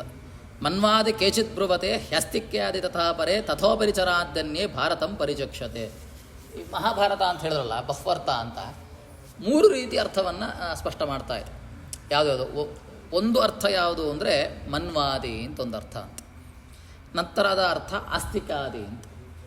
ನಂತರದ 3ನೇ ಅರ್ಥ ಉಪರಿಚರಾದಿ ಅಂತ. 3 ಅರ್ಥ ಇದೆ ಅಂತ ಮಹಾಭಾರತಕ್ಕೆ. ಅದು ಮುಂದೆ ನೋಡೋಣ ಏನು ಅಂತ, ಏನು 3 ಅರ್ಥದಲ್ಲಿ ಏನು ಹೇಳ್ತಾ ಇದೆ ಅಂತ. ಹೀಗೆ ಭಾರತಂ ಸರ್ವವೇದಾಶ್ಚ ತುಲಾಂ ಆರೋಪಿತಾ ಪುರ ದೇವೈ ಬ್ರಹ್ಮಾದೇವಿ ಸರ್ವೇ ಋಷಿಭಿಶ್ಚ ಸಮನ್ವಿತೈ ವ್ಯಾಸಸೇವಾಜ್ಞೆಯ ತತ್ರ ತತ್ವರಿಚ್ಯತೆ ಭಾರತಂ. ಹಿಂದೆ ಸರ್ವ ವೇದಗಳನ್ನು, ಮತ್ತೊಂದು ಕಡೆ ಮಹಾಭಾರತ ಶಾಸ್ತ್ರವನ್ನು ತುಲನೆ ಮಾಡಿದರಂತೆ. ಯಾರು? ಬ್ರಹ್ಮಾದಿ ದೇವತೆಗಳು, ಋಷಿಮುನಿಗಳು, ಎಲ್ಲ ಜ್ಞಾನಿಗಳೆಲ್ಲ ಸೇರಿಕೊಂಡು, ದೇವತಾ ಬ್ರಹ್ಮದರಿಂದ ಆರಂಭಿಸಿ ಎಲ್ಲ ಋಷಿಮುನಿಗಳು ಜ್ಞಾನಿಗಳೆಲ್ಲ ಸೇರಿಕೊಂಡು ತುಲನೆ ಮಾಡಿದ್ರಂತೆ. ತಕ್ಕಡೆಯಲ್ಲಿ ಹಾಕ್ತಾರಂತೆ. ಯಾರಿಂದ? ವ್ಯಾಸದೇವರ ಆಜ್ಞೆಯಿಂದ. ವ್ಯಾಸದೇವತ ರಚನೆ ಮಾಡಿ ಕೊಡ್ತಾರೆ, ಮಾಡಿ ತುಲನೆ ಮಾಡಿ ನೋಡಿ ಅಂತ. ತುಲನೆ ಮಾಡಿದಾಗ ಏನಾಯಿತು ಅಂದರೆ ಭಾರತ ಉತ್ತಮಂ, ವೇದಕ್ಕಿಂತಲೂ ಬಿಗಿದಾದದ್ದು ಈ ಮಹಾಭಾರತ ಶಾಸ್ತ್ರ. ಅದಕ್ಕೆ ಇದು ಪಂಚಮ ವೇದ. ಪಂಚಮ ವೇದ ಅಂತ ಅರ್ಥ ಆ 4 ವೇದ 5 5ನೇ ವೇದ ಹಾಗಲ್ಲ ಅರ್ಥ. ಮಿಗಿಲಾದ ವೇದ. ಪಂಚಮ ಅಂದರೆ ಮಿಗಿಲಾದ ವೇದ ಅಂತ ಇನ್ನೊಂದು ಅರ್ಥ. ಹೌದು, ವೇದವನ್ನು ತಿಳಿಸುವಂತಹ ವೇದ ಮಹಾಭಾರತ. ಆದ್ದರಿಂದ ಇದು ಪಂಚಮ ವೇದ. ವೇದವನ್ನೇ ಹೇಳ್ತಾ ಇದ್ದಲ್ಲ, ವೇದದ ಅರ್ಥವನ್ನೇ ಹೇಳ್ತಾ ಇದ್ದಲ್ಲ. ಸೊ ಅದರಿಂದ ಇದು ಪಂಚಮ ವೇದ ಅಂತ. ಹೀಗೆ ವಿಷಯ ಗೊತ್ತಾಯ್ತು. ತುಲನೆ ಮಾಡೋದಂದ್ರೇನು? ಭಾರದಲ್ಲಿ ತುಲನೆ ಮಾಡೋದಾ? ಮುಂದೆ ಹೇಳ್ತಾರೆ, ಭಾರದಲ್ಲಲ್ಲ, ಮಹತ್ವಾತ್ ಭಾರವತ್ವಾಚ ಮಹಾಭಾರತ ಮುಚ್ಚತೆ ನಿರುಕ್ತಮಸ್ಯ ಯೋ ವೇದ ಸರ್ವಪಾಪೇ ಪ್ರಮುಚ್ಯತೆ. ತುಲನೆ ಮಾಡೋದು ಅಂದರೆ ತಕ್ಕಡಿಯಲ್ಲಿ ಹಾಕಿ 4 ವೇದ ಎಷ್ಟಿದೆ ಇಷ್ಟು ಗ್ರಂಥ ಹಾಕೋದು. ಮಹಾಭಾರತ 1,00,000 ಶ್ಲೋಕ ಒಂದು ಕಡೆ ಹಾಗಲ್ಲ. ಮಹತ್ವಾತ್ ಭಾರವತ್ವಾಚ, ಅದರ ಮಹತ್ವ, ಶ್ರೇಷ್ಠತೆ ಮತ್ತು ಭಾರ. ಶ್ರೇಷ್ಠತೆಯ ಭಾರ ಅಂದರೆ ಅದು ಅರ್ಥ ಗೌರವ, ಅರ್ಥಭಾರ, ಅಲ್ಲಿ ಬರುವಂತಹ ವಿಷಯ. ಇದರಿಂದ ಇದು ಮಹಾಭಾರತ ಅಂತ ತಿಳಿಸ್ಕೊಳ್ತದೆ. ಇದು ಗ್ರಂಥದ ಹೆಸರು ಮಹಾಭಾರತ ಅಲ್ಲ. ಇವರು ತುಲನೆ ಮಾಡಿದಾಗ ಮಹಾಭಾರತ ಅಂತ ಆದದ್ದು. ಈ ಗ್ರಂಥಕ್ಕೆ ಹೆಸರೇನು ಹೇಳಿ? ಜಯ ಅಂತ. ಈ ಗ್ರಂಥಕ್ಕೆ ಹೆಸರು ವ್ಯಾಸ ರಚನೆ ಮಾಡುವಾಗ ಜಯ ಅಂತ. ನಾರಾಯಣಂ ನಮಸ್ಕೃತ್ಯ ನರಂಚೈವ ನರೋತ್ತಮಂ ದೈವೀಂ ಸರಸ್ವತಿಂ ವ್ಯಾಸಂ ತಥೋ ಜಯಮುದೀರಯೇತ್. ಅದು ಶಾಸ್ತ್ರದ ಹೆಸರು ಜಯ ಅಂತ, ಮಹಾಭಾರತ ಅಂತಿರಲಿಲ್ಲ. ಇವರಲ್ಲಿ ತುಲನೆ ಮಾಡಿದ್ರಲ್ಲ, ಬ್ರಹ್ಮಾದೇವರು ಹೆಸರಿಟ್ಬಿಟ್ರು ಇದು ಮಹಾಭಾರತ ಇನ್ಮೇಲೆ ಅಂತ. ಪಂಚಮ ವೇದ ಇದು ಮಹಾಭಾರತ, ಅಧ್ಯಯನ ಮಾಡಿ ಎಲ್ಲರೂ ಅಂತ ಇಟ್ಟಾರೆ. ಹೀಗೆ ನಿರುಕ್ತಮಸ್ಯ ಯೋ ವೇದ ಸರ್ವಪಾಪೇ ಪ್ರಮುಚ್ಯತೆ. ಇದನ್ನು ತಿಳ್ಕೊಂಡ್ರೆ ಸಾಕಂತ ಎಲ್ಲ ಪಾಪಗಳು ಪ್ರಶಮನವಾಗ್ತದೆ. ಮಹಾಭಾರತ ಇಂಥದ್ದು ಅಂತ ತಿಳ್ಕೊಂಡ್ರೆ ಸಾಕು. ಮಹತ್ವ ಮತ್ತು ಶ್ರೇಷ್ಠತೆಯಲ್ಲಿ ಅರ್ಥಭಾರ ಉಳ್ಳದ್ದು. ಇಂತಹ ಮಹಾಭಾರತ ಅಂತ ತಿಳ್ಕೊಂಡ್ರೆ ಸಾಕು, ಎಲ್ಲ ಪಾಪಗಳು ಪ್ರಶಮನವಾಗ್ತದೆ ಅಂತ. ಇದು ಮಹಾಭಾರತದ ಹಿರಿಮೆ. ಹೀಗೆ ಎದೆಹಾಸ್ತಿತನ್ಯತ್ರ ಎನ್ನೇ ನಾಸ್ತಿ ನ ಕುತ್ರಚಿತ್. ಇಲ್ಲಿ ಬರುವಂತಹ ವಿಷಯವೇ ಯಾಕಿದು ಮಹತ್ವ ಮತ್ತು ಭಾರತ್ವ, ಶ್ರೇಷ್ಠತೆ ಮತ್ತು ಅರ್ಥಗೌರವ, ಅರ್ಥಭಾರ. ಇಲ್ಲಿ ಬರುವ ವಿಷಯನೇ ಎಲ್ಲ ಕಡೆ ಬರೋದು. ಎಲ್ಲ ಶಾಸ್ತ್ರಗಳಲ್ಲಿ, ಎಲ್ಲ ವೇದಗಳಲ್ಲಿ, ಎಲ್ಲ ಉಪನಿಷತ್ ಮೊದಲಾದವುಗಳಲ್ಲಿ, ಎಲ್ಲ ಪುರಾಣಗಳಲ್ಲಿ ಏನೇನು ಶಾಸ್ತ್ರ ಅಂತ ಚಿಂತನೆ ಮಾಡ್ತಾರೋ ಎಲ್ಲ ಕಡೆ ಇಲ್ಲಿ ಬರುವ ವಿಷಯವೇ ಬರೋದು. ಅಷ್ಟು ಮಾತ್ರವಲ್ಲ, ಇಲ್ಲಿ ಇಳದೇ ಇರುವಂತಹ ವಿಷಯ ಎಲ್ಲಿ ಹೇಳಲಿಕ್ಕಾಗೋದಿಲ್ಲ. ಅರ್ಥ ಏನು? ಎಲ್ಲ ಇಲ್ಲಿ ಬಂದಾಗಿದೆ ಅಂತ. ಇದೊಂದು ಅರ್ಥ ಚಿಂತನೆ ಮಾಡಿದ್ರೆ ಸಾಕು, ಎಲ್ಲವನ್ನು ತಿಳ್ಕೊಂಡ ಹಾಗೆ ಅಂತ. ಅಷ್ಟು ಮಾತ್ರ. ವಿರಾಟ ಉದ್ಯೋಗ ಸಾರವಾನ್ ಮತ್ತೊಂದು ಹೇಳ್ತಾ ಇದೆ. ಇಡೀ ಮಹಾಭಾರತದ ಸಾರ 2 ಪರ್ವದಲ್ಲಿ ಅಡಗಿದೆ ಅಂತ. ಒಂದು ವಿರಾಟ ಪರ್ವ, ಮತ್ತೊಂದು ಉದ್ಯೋಗ ಪರ್ವ. ಅದು ಮುಂದೆ ನೋಡೋಣ. ಹೀಗೆ ಇತ್ಯಾದಿ ತದ್ವಾಕ್ಯ ಪರ್ಯಾಲೋಚನೆಯ ಋಷಿ ಸಂಪ್ರದಾಯಾತ್ ಕೋಹನ್ಯ ಪುಂಡರೀಕಾಕ್ಷಾತ್ ಮಹಾಭಾರತ ಕೃದ್ಭವೇತ್. ಹೀಗೆ ಇವುಗಳನ್ನೆಲ್ಲ ವಾಕ್ಯಗಳ ಪರ್ಯಾವಸಾನ ಎಲ್ಲಿದೆ ಇಷ್ಟೆಲ್ಲ ಹೇಳ್ತಾ ಇದೆ. ಬೇರೆ ಬೇರೆ ಆಗಮಗಳು, ಬೇರೆ ಬೇರೆ ಪ್ರಮಾಣಗಳನ್ನು ಹೇಳ್ತಾ ಇದೆ. ಮಹಾಭಾರತದ ಅಂದರೆ ಗೀತೆಯ ಪ್ರಮಾಣವನ್ನು ಹೇಳ್ತಾ ಇದೆ. ಅಷ್ಟು ಮಾತ್ರ. ಋಷಿ ಸಂಪ್ರದಾಯಾತ್, ಋಷಿಗಳಾದಂತಹ ಯಾರು? ದೇವರ್ಷಿಗಳಾದಂತಹ ನಾರದರು ಮೊದಲಾದರೂ ಇದನ್ನು ಪ್ರಚಾರ ಮಾಡ್ತಾ ಇದ್ದಾರೆ ಎಲ್ಲ ಕಡೆ. ಮಹಾಭಾರತ ಪ್ರಚಾರ ಮಾಡೋದೇ ಅವರ ಕೆಲಸ. ಇಷ್ಟೆಲ್ಲ ಪ್ರಾಮಾಣ್ಯ ಇರೋದರಿಂದಾಗಿ ಅಷ್ಟು ಮಾತ್ರವಲ್ಲ, ಕೋಹನ್ಯ ಪುಂಡರೀಕಾಕ್ಷಾತ್ ಮಹಾಭಾರತ ಕೃದ್ಭವೇತ್. ಪರಮಾತ್ಮನ ಬಿಟ್ಟು ಬೇರೆ ಯಾರು ಮಹಾಭಾರತದ ರಚನೆ ಮಾಡಲಿಕ್ಕೆ, ಗ್ರಂಥ ರಚನೆ ಮಾಡಲಿಕ್ಕೆ ಸಾಧ್ಯ? ಹೀಗೆಲ್ಲ ಇಷ್ಟೆಲ್ಲ ವಿಷಯ ಇರೋದರಿಂದ ಇತ್ಯಾದಿ ಪುರಾಣ ಅಂತರ್ಗತ ವಾಕ್ಯಾನ್ ಅನ್ಯಥಾನುಭವತ್ಯ. ಅನ್ಯಥಾನುಭವತ್ತಿ ಏನು? ನಾರದ ಅಧ್ಯಯನಾದಿ ಲಿಂಗೈಶ್ಚ ಅವಸೇಯತ್. ಇಷ್ಟೆಲ್ಲ ಪ್ರಮಾಣಗಳು, ಪುರಾಣ, ಬೇರೆ ಬೇರೆ ಶಾಸ್ತ್ರಗಳು, ಅವಳಿಗೆ ಬರುವಂತಹ ವಾಕ್ಯಗಳಲ್ಲಿ ಬರುವ ಚಿಂತನೆಯಿಂದಾಗಿ ಅಷ್ಟು ಮಾತ್ರವಲ್ಲ, ನಾರದರು ಮೊದಲಾದವರು ಅಧ್ಯಯನ ಮಾಡ್ತಾರೆ, ಇದನ್ನೆಲ್ಲ ಕಡೆ ಪ್ರಚಾರ ಮಾಡ್ತಾರೆ ಅಂತ. ಲಿಂಗ ಅಂದರೆ ಸಮರ್ಥನೆ ಅಂತ. ಇವೆಲ್ಲ ಇರೋದರಿಂದಾಗಿ ಎಲ್ಲಿ ಪರಿವಸಾನವಾಗ್ತದೆ? ಮಹಾಭಾರತಕ್ಕೆ ಪ್ರಾಮಾಣ್ಯ ಸಮರ್ಥನೆ ಆಗ್ತದೆ ಅಂತ. ಹೀಗೆ ಹೇಳಿ ಒಂದು ವಿಷಯ ಹೇಳಬೇಕಾಗಿತ್ತು. ಯಾವುದು? ಮನ್ವಾದಿ, ಆಸ್ತಿಕಾದಿ ಮತ್ತು ಉಪರಿಚರಾದಿ. ಪರೀಕ್ಷೆ ಇರ್ತದೆ, ಇದೆಲ್ಲ ಹೇಳಬೇಕಾಗ್ತದೆ. ಮುಖ್ಯವಾಗಿ 3 ಹೇಳ್ತಾ ಇದೆ. ಯಾವುದು? ಮನ್ವಾದಿ, ಆಸ್ತಿಕಾದಿ, ಉಪರಿಚರಾದಿ ಅಂತ. ಮನ್ವಾದಿ ಅಂದರೆ ಅರ್ಥ ಏನು? ಮನ್ವಾದಿ ಅಂತಂದರೆ ಆದಿ ಅಂದರೆ ನಿರೂಪಣೆ ಅಂತ ಅರ್ಥ. ಇದನ್ನು ನಿರೂಪಣೆ ಮಾಡ್ತಾ ಇದೆ ಅಂತ. ಮನು ಅಂದರೆ ಅರ್ಥ ಏನು? ಮನು ಅಂತಂದರೆ ಯಾರು ಮನುಗಳು ಇಲ್ಲಿ ಮಹಾಭಾರತದಲ್ಲಿ? ಒಟ್ಟು 6 ಗುಣಗಳಿದೆ ಅಂತ. 6 ಗುಣಗಳನ್ನು ನಿರೂಪಣೆ ಮಾಡ್ತಾ ಇರೋದು ಅಂತ ಅರ್ಥ ಮನ್ವಾದಿ ಅಂತ. 6 ಗುಣಗಳಿಂದ ಕೂಡಿದವರ ವಿಷಯವನ್ನು ನಿರೂಪಣೆ ಮಾಡ್ತಾ ಇದೆ. ಆ 6 ಗುಣಗಳು ಯಾರದು? ಪರಿಪೂರ್ಣವಾಗಿ ಪರಮಾತ್ಮನದು. ಯೋಚನೆ ಮಾಡ್ತಾ ಹೋದರೆ ಅದು ಯಾರಲ್ಲಿದೆ? ಪರಮಾತ್ಮನಲ್ಲೇ ಇದೆ. ಅದನ್ನು ನಿರೂಪಣೆ ಮಾಡ್ತಾ ಇದೆ ಅಂತ ಅರ್ಥ. ಏನು 6 ಷಡ್ಗುಣ? ಷಡ್ಗುಣ ಇದು ತಗೊಳ್ಳಿ, ಇದು ಷಡ್ಗುಣ, ಅದು ಆ ಗುಣ ಬೇರೆ, ಇದೆ ಷಡ್ಗುಣ ಅಂತ ತಿಳ್ಕೊಳ್ಳಿ. ಯಾವುದು? ಧರ್ಮ, ಭಕ್ತ್ಯಾದಿ ದಶಕ, ಶ್ರುತಾದಿ, ವಿನಯ, ಶೀಲ ವಿನಯ, ನಾಲ್ಕಾಯ್ತು ಅವರು ಒಟ್ಟಿಗೆ. ಅದು ಶೀಲ ವಿನಯ, ಕೊನೆಗೆ ವೇದ. ಇವಳೇ ಗುಣ ಅಂತ ನೋಡಿ. ಮೊದಲು ತೋಳೋಣ ಯಾವುದು? ಧರ್ಮ. ಧರ್ಮ ಅಂದರೆ ಯಾರು? ಧರ್ಮ ದೇವತೆಯಾದಂತಹ ಯುಧಿಷ್ಠಿರ. ಭಕ್ತ್ಯಾದಿ ದಶಕ ಅಂದ್ರೆ 10 ಹೇಳ್ತಾರೆ. ಭಕ್ತ್ಯಾದಿ ದಶಕ ಅದು ಶ್ಲೋಕ ರೂಪೇಣ ಹೇಳಿದ್ರೆ ಗೊತ್ತಾಗ್ತದೆ. ಭಕ್ತ್ಯಾದಿ ದಶಕ ಯಾವುದು? ಭಕ್ತಿ ಜ್ಞಾನ ವೈರಾಗ್ಯ, ಭಕ್ತಿ ಜ್ಞಾನಶ್ಚ ವೈರಾಗ್ಯ, ಪ್ರಜ್ಞಾ ಮೇಧಾ ಧೃತಿಸ್ತುತಿ, ಯೋಗೋ ಪ್ರಾಣಬಲಶ್ಚೈವ. 10 ಗುಣಗಳಿದೆ ಭಕ್ತ್ಯಾದಿ ಗುಣಗಳು. ಯಾವುದ್ಯಾವುದು? ಭಕ್ತಿ, ಜ್ಞಾನ, ವೈರಾಗ್ಯ, ಪ್ರಜ್ಞ, ಧೃತಿ, ಮೇಧ, ಸ್ಥಿತಿ, ಯೋಗ, ಪ್ರಾಣ, ಬಲ. ಇದೆಲ್ಲ ಯಾರದು? ವಾಯುದೇವರ ಗುಣ. ಇದಲ್ಲ ವಾಯುದೇವರ ಭಕ್ತ್ಯಾದಿ ಗುಣಗಳು. ನಂತರ ಶ್ರುತಾದಿ. ಶ್ರುತ ಆದಿ ಅಂದರೆ 3 ಹೇಳ್ತಾ ಇದೆ: ಶ್ರವಣ, ಮನನ, ನಿಧಿಧ್ಯಾಸನ. ಶ್ರುತ ಅಂದರೆ ಶ್ರವಣ, ಮನ, ನಿಧಿಧ್ಯಾಸನ. ಇದು ಯಾರ ಗುಣ? ಇಂದ್ರದೇವರ ಗುಣ, ಅಂದರೆ ಅರ್ಜುನನ ಗುಣ ಇದು. ನಂತರ ಶೀಲ ವಿನಯ, ಇದು ನಕುಲ ಸಹದೇವರು, ಅಶ್ವಿನಿ ದೇವತೆಗಳ ಗುಣ. ಶೀಲ ವಿನಯ ಸಂಪತ್ತು ಅವರಲ್ಲಿದೆ. ಕೊನೆಗೆ ವೇದ. ವೇದಾಭಿಮಾನಿಯಾದವಳು ಯಾರು? ದ್ರೌಪದಿ ದೇವಿ. ಹೀಗೆ ಧರ್ಮ, ಭಕ್ತ್ಯಾದಿ ದಶಕ, ಶ್ರುತಾದಿ, ಶೀಲ, ವಿನಯ, ವೇದ. ಮನು ಅಂದರೆ ಇವಳೆ. ಮನ್ವಾದಿ ಅಂದರೆ ಇದೆ. ಈ 6 ಗುಣಗಳಿಂದ ಸದ್ಭರಿತರಾದಂತಹ ಏನು ಯುಧಿಷ್ಠಿರಾದಿಗಳು ಇದ್ದಾರಲ್ಲ, ಅವರ ಧರ್ಮಪತ್ನಿ ದ್ರೌಪದಿ ದೇವಿ ಇದ್ದಾಳಲ್ಲ, ಇವರ ಗುಣಗಳನ್ನು ಹೇಳ್ತಾ ಇದೆ ಇಡೀ ಮಹಾಭಾರತ. ಆದಿ ಇವರ ಗುಣಗಳನ್ನು ಪ್ರತಿಪಾದನೆ ಮಾಡುವ ಮುಖಾಂತರವಾಗಿ ಆದಿ ಮುಖ್ಯವಾಗಿ ಪರಮಾತ್ಮನನ್ನೇ ನಿರೂಪಣೆ ಮಾಡ್ತಾ ಇದೆ. ಇದು ಮನ್ವಾದಿಯ ಚಿಂತನೆ. ಆಸ್ತಿಕಾದಿ. ನಂತರ ಆಸ್ತಿಕಾದಿ. ಇದು ಸ್ವಲ್ಪ ಹೇಳಲಿಕ್ಕೆ ಸುಲಭ ಆಗ್ತದೆ. ಏನು ಆಸ್ತಿಕಾದಿ? ಆಸ್ತಿಕರಾದಂತಹ ಪಂಚಪಾಂಡವರು ಮತ್ತು ದ್ರೌಪದಿಯ ದೇವಿ ಕಥೆ ಹೇಳ್ತಾ ಇದೆ, ಗುಣಗಳನ್ನು ಹೇಳ್ತಾ ಇಲ್ಲ. ಸುಮ್ಮನೆ ಕತೆ ಹೇಳ್ತಾರೆ. ನೋಡಪ್ಪ, ಪಾಂಡವರು ಅಂತಿದ್ರು, ಇವರೆಲ್ಲ ಸೇರಿಕೊಂಡು ದುರ್ಯೋಧನ ಮೊದಲಾದವ್ರನ್ನೆಲ್ಲ ಸಾಯಿಸಿ ಕೊಂದು ಧರ್ಮವನ್ನು ನೆಲೆನಾಳಿಸಿ ಇವರೇ ರಾಜರಾದರು. ಹಿಂಗೆ ಕತೆ ಕೇಳುವಾಗ ಇದು ಆಸ್ತಿಕಾದಿ. ಏನು ಗುಣಗಳನ್ನು ಅವರ ಚಿಂತನೆ ಮಾಡ್ತಾ ಇಲ್ಲ, ಕೇವಲ ಇತಿಹಾಸವನ್ನು ಹೇಳ್ತಾ ಇದೆ ಅಷ್ಟೆ. ಇದು ಆಸ್ತಿಕಾದಿ. ಗುಣಗಳನ್ನು ಸೇರಿಕೊಂಡ್ರೆ ಏನಾಗ್ತದೆ? ಅದು ಮನ್ವಾದಿ. ಉಪರಿಚರಾದಿ. ಉಪರಿಚರ, ಉಪರಿ ಉತ್ತಮನಾದಂತಹ ದೇವತೆ, ಉತ್ತಮನಾದಂತಹ ಪರಮಾತ್ಮನನ್ನೇ ಹೇಳ್ತಾ ಇದೆ ಅಂತ ಇಲ್ಲಿ ತೊಂದರೆ ಇಲ್ಲ. ಹೀಗೆ ಮಹಾಭಾರತದ ಚಿಂತನೆ ಸಾಕ್ಷಾತ್ತಾಗಿ ಕೃಷ್ಣ ಪರಮಾತ್ಮನನ್ನೇ ನಿರೂಪಣೆ ಮಾಡ್ತಾ ಇದೆ. ಉಪರಿಚರ ಆದಿ ಅಂದರೆ ನಿರೂಪಣೆ. ಉಪರಿಚರನಾದಂಥ ಅಂದರೆ ಸರ್ವೋತ್ತಮನಾದಂತಹ ಸರ್ವೋತ್ಕೃಷ್ಟನಾದಂತಹ ಪರಮಾತ್ಮನನ್ನೇ ಹೇಳ್ತಾ ಇದೆ. ಇದು ಉಪರಿಚರಾದಿ ಅರ್ಥ. ಹೀಗೆ ವೇದದ ಮಹಾಭಾರತದ 3 ಅರ್ಥವನ್ನು ಏನು ಹೇಳ್ತಾ ಇದ್ದೇವೆ, ಹೀಗೆ ಚಿಂತನೆ ಮಾಡಬೇಕು ಅಂತ ವ್ಯಾಖ್ಯಾನದಲ್ಲಿ ಹೇಳ್ತಾರೆ. ಆಸ್ತಿಕಾದಿ ಅಂದರೆ ಆಸ್ತಿಕ ದೇವತೆಗಳು, ಆಸ್ತಿಕ ಜನರು. ಯಾರು?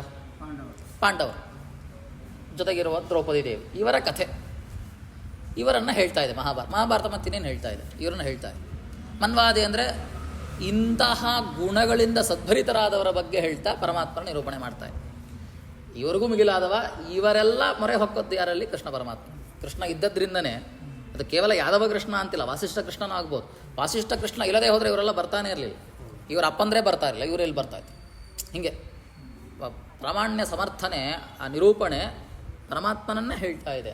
ಅದು ಮನ್ವಾದಿ ಆಗಿರಲಿ, ಆಸ್ತಿಕಾದಿ ಆಗಿರಲಿ, ಉಪರಿಚರಾದಿ, ಪರಮಾತ್ಮನೇ ಸಮರ್ಥನೆ ಮಾಡ್ತಾ ಇದೆ. ಹೀಗೆ ತಿಳ್ಕೊಂಡ್ರೆ ಮಾತ್ರ ಅದು ಆದಿದೈವಿಕ, ಆದಿಭೌತಿಕ, ಆಧ್ಯಾತ್ಮಿಕ. ಇದು ಇದರಲ್ಲಿ ಹೇಳ್ತಾರೆ, ತಾತ್ಪರ್ಯದಲ್ಲಿ ಹೇಳ್ತಾರೆ.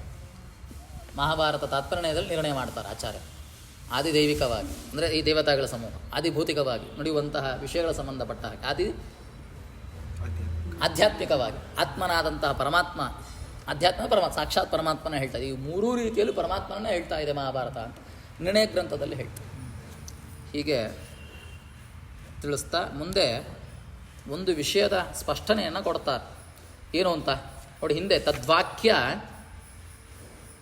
ಪರ್ಯಾಲೋಚನೆಯ ಅಂತ ಹೇಳಿದ್ರು ಅಲ್ವಾ. ಇದೆಲ್ಲ ವಿಷಯಗಳಿರೋದ್ರಿಂದ ವೇದದ ಮಹಾಭಾರತ ಅಂದರೆ ತದ್ಗತ ಗೀತೆಗೆ ಪ್ರಾಮಾಣ್ಯ ಇದೆ ಅಂತ ಹೇಳ್ತಾ ಇದ್ರಲ್ಲ, ಇದನ್ನು ಏನು ಹೇಳ್ತಾ ಇದೆ? ತದ್ವಾಕ್ಯ ಪ್ರಾಮಾಣ್ಯ ಸಮರ್ಥನೆಯ ಪರ್ಯವಸಾನ ಏನು ಮಾಡ್ತಾ ಇದ್ದಾರೆ ಅಂದರೆ, ಕಥಂ ಅನ್ಯತಾ ಭಾರತ ಶಬ್ದ ನಿರುಕ್ತಿ ಜ್ಞಾನ ಮಾತ್ರೇಣ ಸರ್ವಭಾವಕ್ಷಯ ಪ್ರಸಿದ್ಧಸ್ಥ ಸೋ ಅರ್ಥ. ನೋಡಿ, ಮಹಾಭಾರತ ಗ್ರಂಥ ಇದಲ್ಲ, ಈ ಸರ್ವೋತ್ತಮನಾದಂತಹ ಪರಮಾತ್ಮನನ್ನು ಹೇಳ್ತಾ ಇದೆ ಅಂತ ಹೇಳ್ತಾ ಇದ್ದೀವಲ್ಲ, ಇದು ಕೇವಲ ಹೀಗೆ ಹೇಳೋದ್ರಿಂದನೇ ಸರ್ವಪಾಪಕ್ಷಯವ. ಮಹಾಭಾರತ ಪರಮಾತ್ಮನನ್ನು ಹೇಳ್ತಾ ಇದೆ ಮಾತ್ರಕ್ಕೆ, ವೇದದ ಅರ್ಥದ ಚಿಂತನೆ ಕೊಡ್ತಾ ಇದೆ, ಸರ್ವ ವೇದದ ಶಾಸ್ತ್ರಗಳ ಚಿಂತನೆ ಇದೆ ಇದರಲ್ಲಿ ಅಂತ ತಿಳಿದುಕೊಂಡು ಕೂಡಲೇ ಸರ್ವಪಾಪಕ್ಷಯವ. ಹೌದು, ಹಾಗೆ ಇದು ಕೇವಲ ಪ್ರಶಂಸನೆ ಅಂತ ಚಿಂತನೆ ಮಾಡಬೇಡಿ, ಇದು ವಾಸ್ತವ ಅಂತ. ಸುಮ್ಮನೆ ಮಹಾಭಾರತದ ಪ್ರಶಂಸನೆ ಮಾಡ್ತಾ ಇದೆ ಬೇರೆ ಬೇರೆ ವಾಕ್ಯಗಳು, ಅಥವಾ ಇಂತಹ ಮಹಾಭಾರತವನ್ನು ರಚನೆ ಮಾಡಿದವ ಯಾರು ಕೋಹನ್ಯ ಪುಂಡರೀಕಾಕ್ಷಾತ್ ಮಹಾಭಾರತ ಕೃದ್ಭವೇದ್ ಅಂತ ಹೇಳೋ ಮುಖಾಂತರ ಇದು ಪರಮಾತ್ಮ ಸಾಕ್ಷಾತ್ ಪರಮಾತ್ಮನೇ ವ್ಯಾಸನಾಗಿ ಅವತರಿಸಿ ಮಹಾಭಾರತ ರಚನೆ ಮಾಡದ, ಇದು ಪ್ರಶಂಸನೀಯ ಅಂತ ಹೇಳಬೇಡಿ, ಇದು ವಾಸ್ತವ. ಇದನ್ನು ವಾಸ್ತವ ಅಂದರೆ ಅರ್ಥ ಏನು? ಇದನ್ನು ತಿಳ್ಕೊಂಡ್ರೆ ನಿಮಗೆ ಪಾಪಕ್ಷಯ. ಪ್ರಶಂಸನೆ ಅಂತ ಮಾಡಿಬಿಡಿ, ಇದು ಪ್ರಶಂಸನೆಗೋಸ್ಕರ ಹೇಳ್ತಾ ಇಲ್ಲ, ಇದು ವಾಸ್ತವ. ತಿಳ್ಕೊಂಡ್ರೆ ಸರ್ವ ಪಾಪಕ್ಷಗಳು ಪಾಪಗಳು ಕ್ಷಯವಾಗ್ತದೆ, ಎಲ್ಲವೂ ಹೋಗ್ತದೆ. ಕಥಂಚ ಅನ್ಯಸ್ಯ ನ ಕರ್ತುಂ ಶಕ್ಯತೆ. ನೋಡಿ, ಚಿಂತನೆ ಬರ್ತದೆ ನಮಗೆ. ಮಹಾಭಾರತವನ್ನು ರಚನೆ ಮಾಡಿಕೊಟ್ರೆ ಅವ ದೊಡ್ಡವ, ಅವಾಗ ನಾರಾಯಣ ಆಗ್ತಾನೆ, ಹಾಗಲ್ಲ ಇದು ಚಿಂತನೆ. ಹಂಗೆ ಹೇಳ್ತಾ ಇಲ್ಲ. ಒಂದು ಗ್ರಂಥವನ್ನು ರಚನೆ ಮಾಡಿಬಿಟ್ರೆ ಅವ ದೊಡ್ಡವನಾಗ್ತಾನೆ, ಬೇರೆಯವರು ರಚನೆ ಮಾಡ್ತಾರೆ, ಅವರು ನಾರಾಯಣ ಆಗ್ಬೋದು, ಹಾಗಲ್ಲ ಚಿಂತನೆ ಇದು. ಇದು ಮಾಡಿದರೆ ಪರಮಾತ್ಮನೇ ಮಾಡೋದು. ಪರಮಾತ್ಮ ಮಾಡ್ತಾನೆ ಅಂದರೆ ಇದನ್ನೇ ಮಾಡ್ತಾನೆ. ಇದರ ಚಿಂತನೆಯಿಂದ ಬೇರೆ ಗ್ರಂಥಗಳ ಕಡಿಮೆ ಮಾಡಿ ಇದನ್ನು ದೊಡ್ಡದು ಮಾಡೋದು, ಪ್ರಶಂಸನೆ ಮಾಡೋದು ಅಂತ ಅರ್ಥ ಮಾಡ್ಕೊಳ್ಳಿಕ್ಕೆ ಹೋಗಬೇಡಿ. ಈಗೆಲ್ಲ ವಾಕ್ಯ ಇರೋದರಿಂದ ಏನು ಸ್ಪಷ್ಟನೆ ಮಾಡ್ತಾ ಇದೆ ಈ ವಿಷಯ ಅಂತಂದರೆ, ವಾಸ್ತವವನ್ನು ಹೇಳ್ತಾ ಇದೆ. ಮಹಾಭಾರತವನ್ನು ತಿಳ್ಕೊಂಡ್ರೆ, ಮಹಾಭಾರತ ಅಂತ ಅದರ ಅರ್ಥ ತಿಳ್ಕೊಂಡ್ರೆ ಸಾಕು, ಒಳಗಿರೋ ವಿಷಯ ಬೇಡ. ಸರ್ವ ಪಾಪಗಳು ಕ್ಷಯವಾಗ್ತದೆ. ಇತರತ್ರಾಪಿ ಸಾಮ್ಯ ನಚ ಕರ್ತುರೇವ ಇತರತ್ರಾಪಿ ಸಾಮ್ಯಾತೇವ. ಹೀಗೆ ಅದು ಅನಂತ ಬಹುವರ್ಥಗರ್ಭಿತವಾದದ್ದು ಶಾಸ್ತ್ರ. ಇದನ್ನು ಬಹುವರ್ಥಗರ್ಭಿತವಾದಂತಹ ಶಾಸ್ತ್ರ ಯಾವುದು? ಮಹಾಭಾರತ ಶಾಸ್ತ್ರ. ಇದು ವೇದದಲ್ಲಿ ಇಲ್ಲದೇ ಇರುವಂತಹ ವಿಷಯವನ್ನು ಸರ್ವಜ್ಞನಾದಂತಹ ಯಾರು? ನಾರಾಯಣ. ನೋಡಿ, ವೇದದಲ್ಲಿ ಇಲ್ಲದೇ ಇರುವಂತಹ ವಿಷಯವನ್ನು ಸರ್ವಜ್ಞನಾದಂತಹ ನಾರಾಯಣ ಅಂದರೆ ವೇದದ ಸಾರಭೂತನಾದಂತಹ, ವೇದದ ಚಿಂತನಾಭೂತನಾದಂತಹ ಪರಮಾತ್ಮ ತಾನು ವ್ಯಾಸನಾಗಿ ಅವತರಿಸಿದ್ದನ್ನು ಹೇಳ್ತಾ ಇದ್ದಾನೆ ಅಂತ ಅರ್ಥ ಏನು? ಇದು ಪ್ರಶಂಸನೆ ಅಂತ ಮಾತ್ರವಲ್ಲ, ಇದು ವಾಸ್ತವ. ಅಂದರೆ ವೇದದಲ್ಲಿ ಬಂದಿಲ್ವ ಅಂದರೆ ವೇದದಲ್ಲಿ ಬಂದಿರೋದೇ ಹೇಳಿರೋದು, ಇಲ್ಲ ಅಂತಲ್ಲ. ಮಿಗಿಲಾದದ್ದು ಅಂತ ಒಂದು ಉತ್ತಮತ್ವವನ್ನು ತಿಳಿಸಿದ್ರೆ ನಮಗೇನಾಗ್ತದೆ ಹೇಳಿ? ಪ್ರಾಮಾಣ್ಯ ಸಮರ್ಥನ ಜೊತೆಗೆ ನಮಗೆ ಅದನ್ನು ಅಧ್ಯಯನ ಮಾಡಲಿಕ್ಕೆ ಒಂದು ಸ್ಪಷ್ಟನೆ ಸಿಗ್ತದೆ. ಹೀಗೆ ಇದು ಸುಮ್ಮನೆ ಪುರಾಣ ರೀತಿ ಹೋಗೋದಿಲ್ಲ, ಪ್ರವಚನ ರೀತಿ ಹೋಗಲ್ಲ, ಸ್ವಲ್ಪ ಶಾಸ್ತ್ರೀಯ ರೀತಿ ಹೋಗ್ತದೆ ಚಿಂತನೆ. ಸ್ವಲ್ಪ ಕೇಳಿ ಎಷ್ಟಾಗುತ್ತೋ ಅಷ್ಟ ಮಾಡ್ತಾ ಬಿಡ್ಬೋದು. ಮತ್ತೆ ಸಮರ್ಥನೆ ಮಾಡ್ತಾರೆ ನೋಡಿ, ಮಹಾಕೂರ್ಮ ಪುರಾಣ ಅದರ ಸಮರ್ಥನೆ ಮಾಡ್ತಾ ಇದ್ದಾರೆ, ಅದರ ಮೂಲಕ ಇದರ ಸಮರ್ಥನೆ ಮಾಡ್ತಾರೆ. ಏನು ಅಂತ? ತತ್ರ ಚ ಸರ್ವಭಾರತಾರ್ಥ ಸಂಗ್ರಹ ವಾಸುದೇವ ಅರ್ಜುನ ಸಂವಾದ ರೂಪಾಂ ಭಾರತ ಪರಿಜಾತ ಮಧುಭೂತಾಂ ಗೀತಾಂ ಉಪನಿಬಂಧ ತಚ್ಚ ಉಕ್ತಂ. ಹೀಗೆ ಸ್ವಲ್ಪ ವಿಷಯ ಬಂದಿತ್ತು ಹಿಂದೆ, ಸ್ವಲ್ಪ ಚಿಂತನೆ ಮಾಡ್ತಾ ಬಂದು ಅದೇ ವಿಷಯ ಇಲ್ಲಿ ಬರ್ತಾ ಇತ್ತು. ಇಲ್ಲಿ ಬಂದದ್ದೇ ನಾವು ಸ್ವಲ್ಪ ದಿನ ಮುಂದೆ ಚಿಂತನೆ ಮಾಡಿದ್ದು. ಗೀತಾರ್ಥ ಸಂಗ್ರಹಕರಾದ ರಾಯರು ಇದನ್ನು ಹೇಳಿತ್ತು. ಏನು ವಿಷಯ? ಸರ್ವ ಭಾರತಾರ್ಥ ಸಂಗ್ರಹ, ಸರ್ವಶಾಸ್ತ್ರಗಳ ಸಂಗ್ರಹವೇ ಮಹಾಭಾರತ ಅಲ್ವ? ಈ ಮಹಾಭಾರತದ ಅರ್ಥ ಸಂಗ್ರಹವೇ, ಮಹಾಭಾರತದ ತತ್ವ ನಿದರ್ಶನವೇ ಯಾವುದು? ವಾಸುದೇವ ಮತ್ತು ಅರ್ಜುನರ ಸಂವಾದ ರೂಪದಲ್ಲಿರುವಂತಹ ಮಹಾಭಾರತ ಎಂಬುವಂತಹ ಪಾರಿಜಾತ ಪುಷ್ಪಕ್ಕೆ ಪುಷ್ಪದ ಮಧುಪ ಅಂದರೆ ಜೇನುನ ಪುಷ್ಪ ಅಂದರೆ ಜೇನಿರಬೇಕಲ್ಲ, ಪಾರಿಜಾತ ಪುಷ್ಪ ಯಾವುದು? ಮಹಾಭಾರತ. ಆ ಪುಷ್ಪದ ಮಧುವಿನ ಹಾಗೆ ಇರುವಂತಹ ಯಾವ ಗೀತೆ ಇದೆ, ಆ ಗೀತೆಯನ್ನು ಸೇರಿಸಿದ ಎಲ್ಲಿ? ಮಹಾಭಾರತದಲ್ಲಿ ವ್ಯಾಸದೇವರು ಸೇರಿಸ್ತಾ ಇದ್ದಾರೆ. ತಚ್ಚ ಉತ್ತಮ. ಅದನ್ನು ಮಹಾಕೂರ್ಮ ಪುರಾಣ ಹೇಳ್ತದೆ ನೋಡಿ ಏನು ಅಂತ. ಭಾರತಂ ಸರ್ವಶಾಸ್ತ್ರೇಷು ಭಾರತೇ ಗೀತಿಕಾವರ ವಿಷ್ಣೋ ಸಹಸ್ರನಾಮಾಪಿ ಜ್ಞೇಯಂ ಪಾಠ್ಯಂ ಚ ತದ್ವಯಂ. ಇದು ಮಹಾಕೂರ್ಮ ಪುರಾಣ ಹೇಳ್ತಾರೆ. ನಾವು ಮಂಗಳಾಚರಣೆ ಮಾಡುವ ದಿನ, ಮಂಗಳ ದಿನ ಕೇಳ್ತಾ ಬಂದ್ವಿ. ಗೀತೆಯ ಮಹಾಭಾರತ ಪ್ರಾಮಾಣ್ಯ ಸಮರ್ಥನೆ, ಅದರ ಶ್ರೇಷ್ಠತ್ವ ಹೇಳುವಾಗೆ ಇದೇ ಶ್ಲೋಕ ಬಂತು ನಮ್ಮಲ್ಲಿ. ಇದು ಆಚಾರ್ಯ ಹೇಳಿತ್ತೆ, ಕೂರ್ಮ ಪುರಾಣದಲ್ಲಿ ಬರುವಂಥ ವಿಷಯವನ್ನು ಆಚಾರ್ಯ ಹೇಳ್ತಾರೆ. ಏನಂತ? ಭಾರತಂ ಸರ್ವಶಾಸ್ತ್ರೇಷು, ಎಲ್ಲ ಶಾಸ್ತ್ರಗಳಲ್ಲಿ ಶ್ರೇಷ್ಠವಾದಂತಹ ವಿಷಯ ಯಾವುದು ಅಂದರೆ ಮಹಾಭಾರತ. ಎಲ್ಲ ಅದರಲ್ಲಿ ಬರೋಂಥ ಎಲ್ಲ ವಿಷಯ ಇಲ್ಲೇ ಬಂದಿದೆ. ಮಹಾಭಾರತದಲ್ಲೂ ಸಹಿತ ಗೀತಿಕಾವರ. ಅಷ್ಟು ಮಾತ್ರ ಅಲ್ಲ, ವಿಷ್ಣು ಸಹಸ್ರನಾಮ ಎರಡೂ ಶ್ರೇಷ್ಠ. ವಿಷ್ಣು ಸಹಸ್ರನಾಮ ಮತ್ತು ಗೀತ, ಇದು ಎರಡನ್ನೂ ಸಹಿತ ಜ್ಞೇಯಂ ಪಾಠ್ಯಂ ಚ ತತ್ವಯಂ. ಅದನ್ನು ತಿಳ್ಕೊಳ್ಳಬೇಕು, ಅದನ್ನು ಉಪದೇಶವನ್ನು ಮಾಡಬೇಕು. ಅದರ ಉಪದೇಶ ಅಂದರೆ ಅದರ ಚಿಂತನೆಯನ್ನು ಮಾಡಬೇಕು, ತಿಳ್ಕೊಳ್ಬೇಕು. ಸುಮ್ಮನೆ ಕೇಳಿದ್ರೆ ಆಗೋದಿಲ್ಲ, ಕೇಳಿ ಅದರ ಜಿಜ್ಞಾಸೆ, ಅದರ ಅರ್ಥಚಿಂತನೆಯನ್ನು ನಾವು ಮನನವನ್ನು ಮಾಡಬೇಕು. ಅದು ವಿಷಯ ಇರೋದೇ ಹಾಗೆ ಅಲ್ಲ, ಶ್ರವಣ ಮನನ ನಿಧಿ. ಶ್ರವಣ ಮಾಡಬೇಕು, ಅದನ್ನು ಮನನವನ್ನೂ ಮಾಡಬೇಕು. ಹೀಗೆ ಶ್ರವಣ ಮನನ ಮಾಡಿದ್ರೆ ನಿಧಿಧ್ಯಾಸನ ಮುಂದೆ ಮಾಡಿಸ್ತಾನೆ ಪರಮಾತ್ಮ, ಮುಂದೆ ಒಮ್ಮೆ ಮಾಡೇ ಮಾಡಿಸ್ತಾನೆ. ಹೀಗೆ ಕೂರ್ಮ ಪುರಾಣದ ಚಿಂತನೆಯನ್ನು ಹೇಳಿ ಕೊನೆಯಲ್ಲಿ ಭಾಷ್ಯದಲ್ಲಿ ಅದರ ಪ್ರಾಮಾಣ್ಯ ಸಮರ್ಥನೆಗೆ ಒಂದು ಮಾತನ್ನು ಹೇಳಿ ಮುಗಿಸ್ತಾರೆ. ಏನು ಅಂತ? ಸಹಿಧರ್ಮ ಸುಪರ್ಯಾಪ್ತ ಬ್ರಹ್ಮಣ ಪದವೇದನೆ ಇತ್ಯಾದಿ. ಇದು ಅನುಗೀತೆ ಅಂತ. ಅನುಗೀತೆಯಲ್ಲಿ ಒಂದು ಮಾತು ಹೇಳ್ತದೆ. ಏನು ಅಂತಂದರೆ, ಸಹಿಧರ್ಮ, ಗೀತೆಯಲ್ಲಿ ಕೆಲವೊಂದು ಧರ್ಮ ಪ್ರತಿಪಾದನೆ ಮಾಡಿರ್ತಾರೆ, ಧರ್ಮ ವಿಷಯವನ್ನು ಹೇಳಿರ್ತಾರೆ. ಹೀಗೆ ಆ ಧರ್ಮ ಯಾವುದಕ್ಕೆ ಕಾರಣವಾಗ್ತದೆ ಅಂದರೆ ಬ್ರಹ್ಮ ಅಪರೋಕ್ಷಕ್ಕೆ ಕಾರಣವಾಗ್ತದೆ ಅಂತ.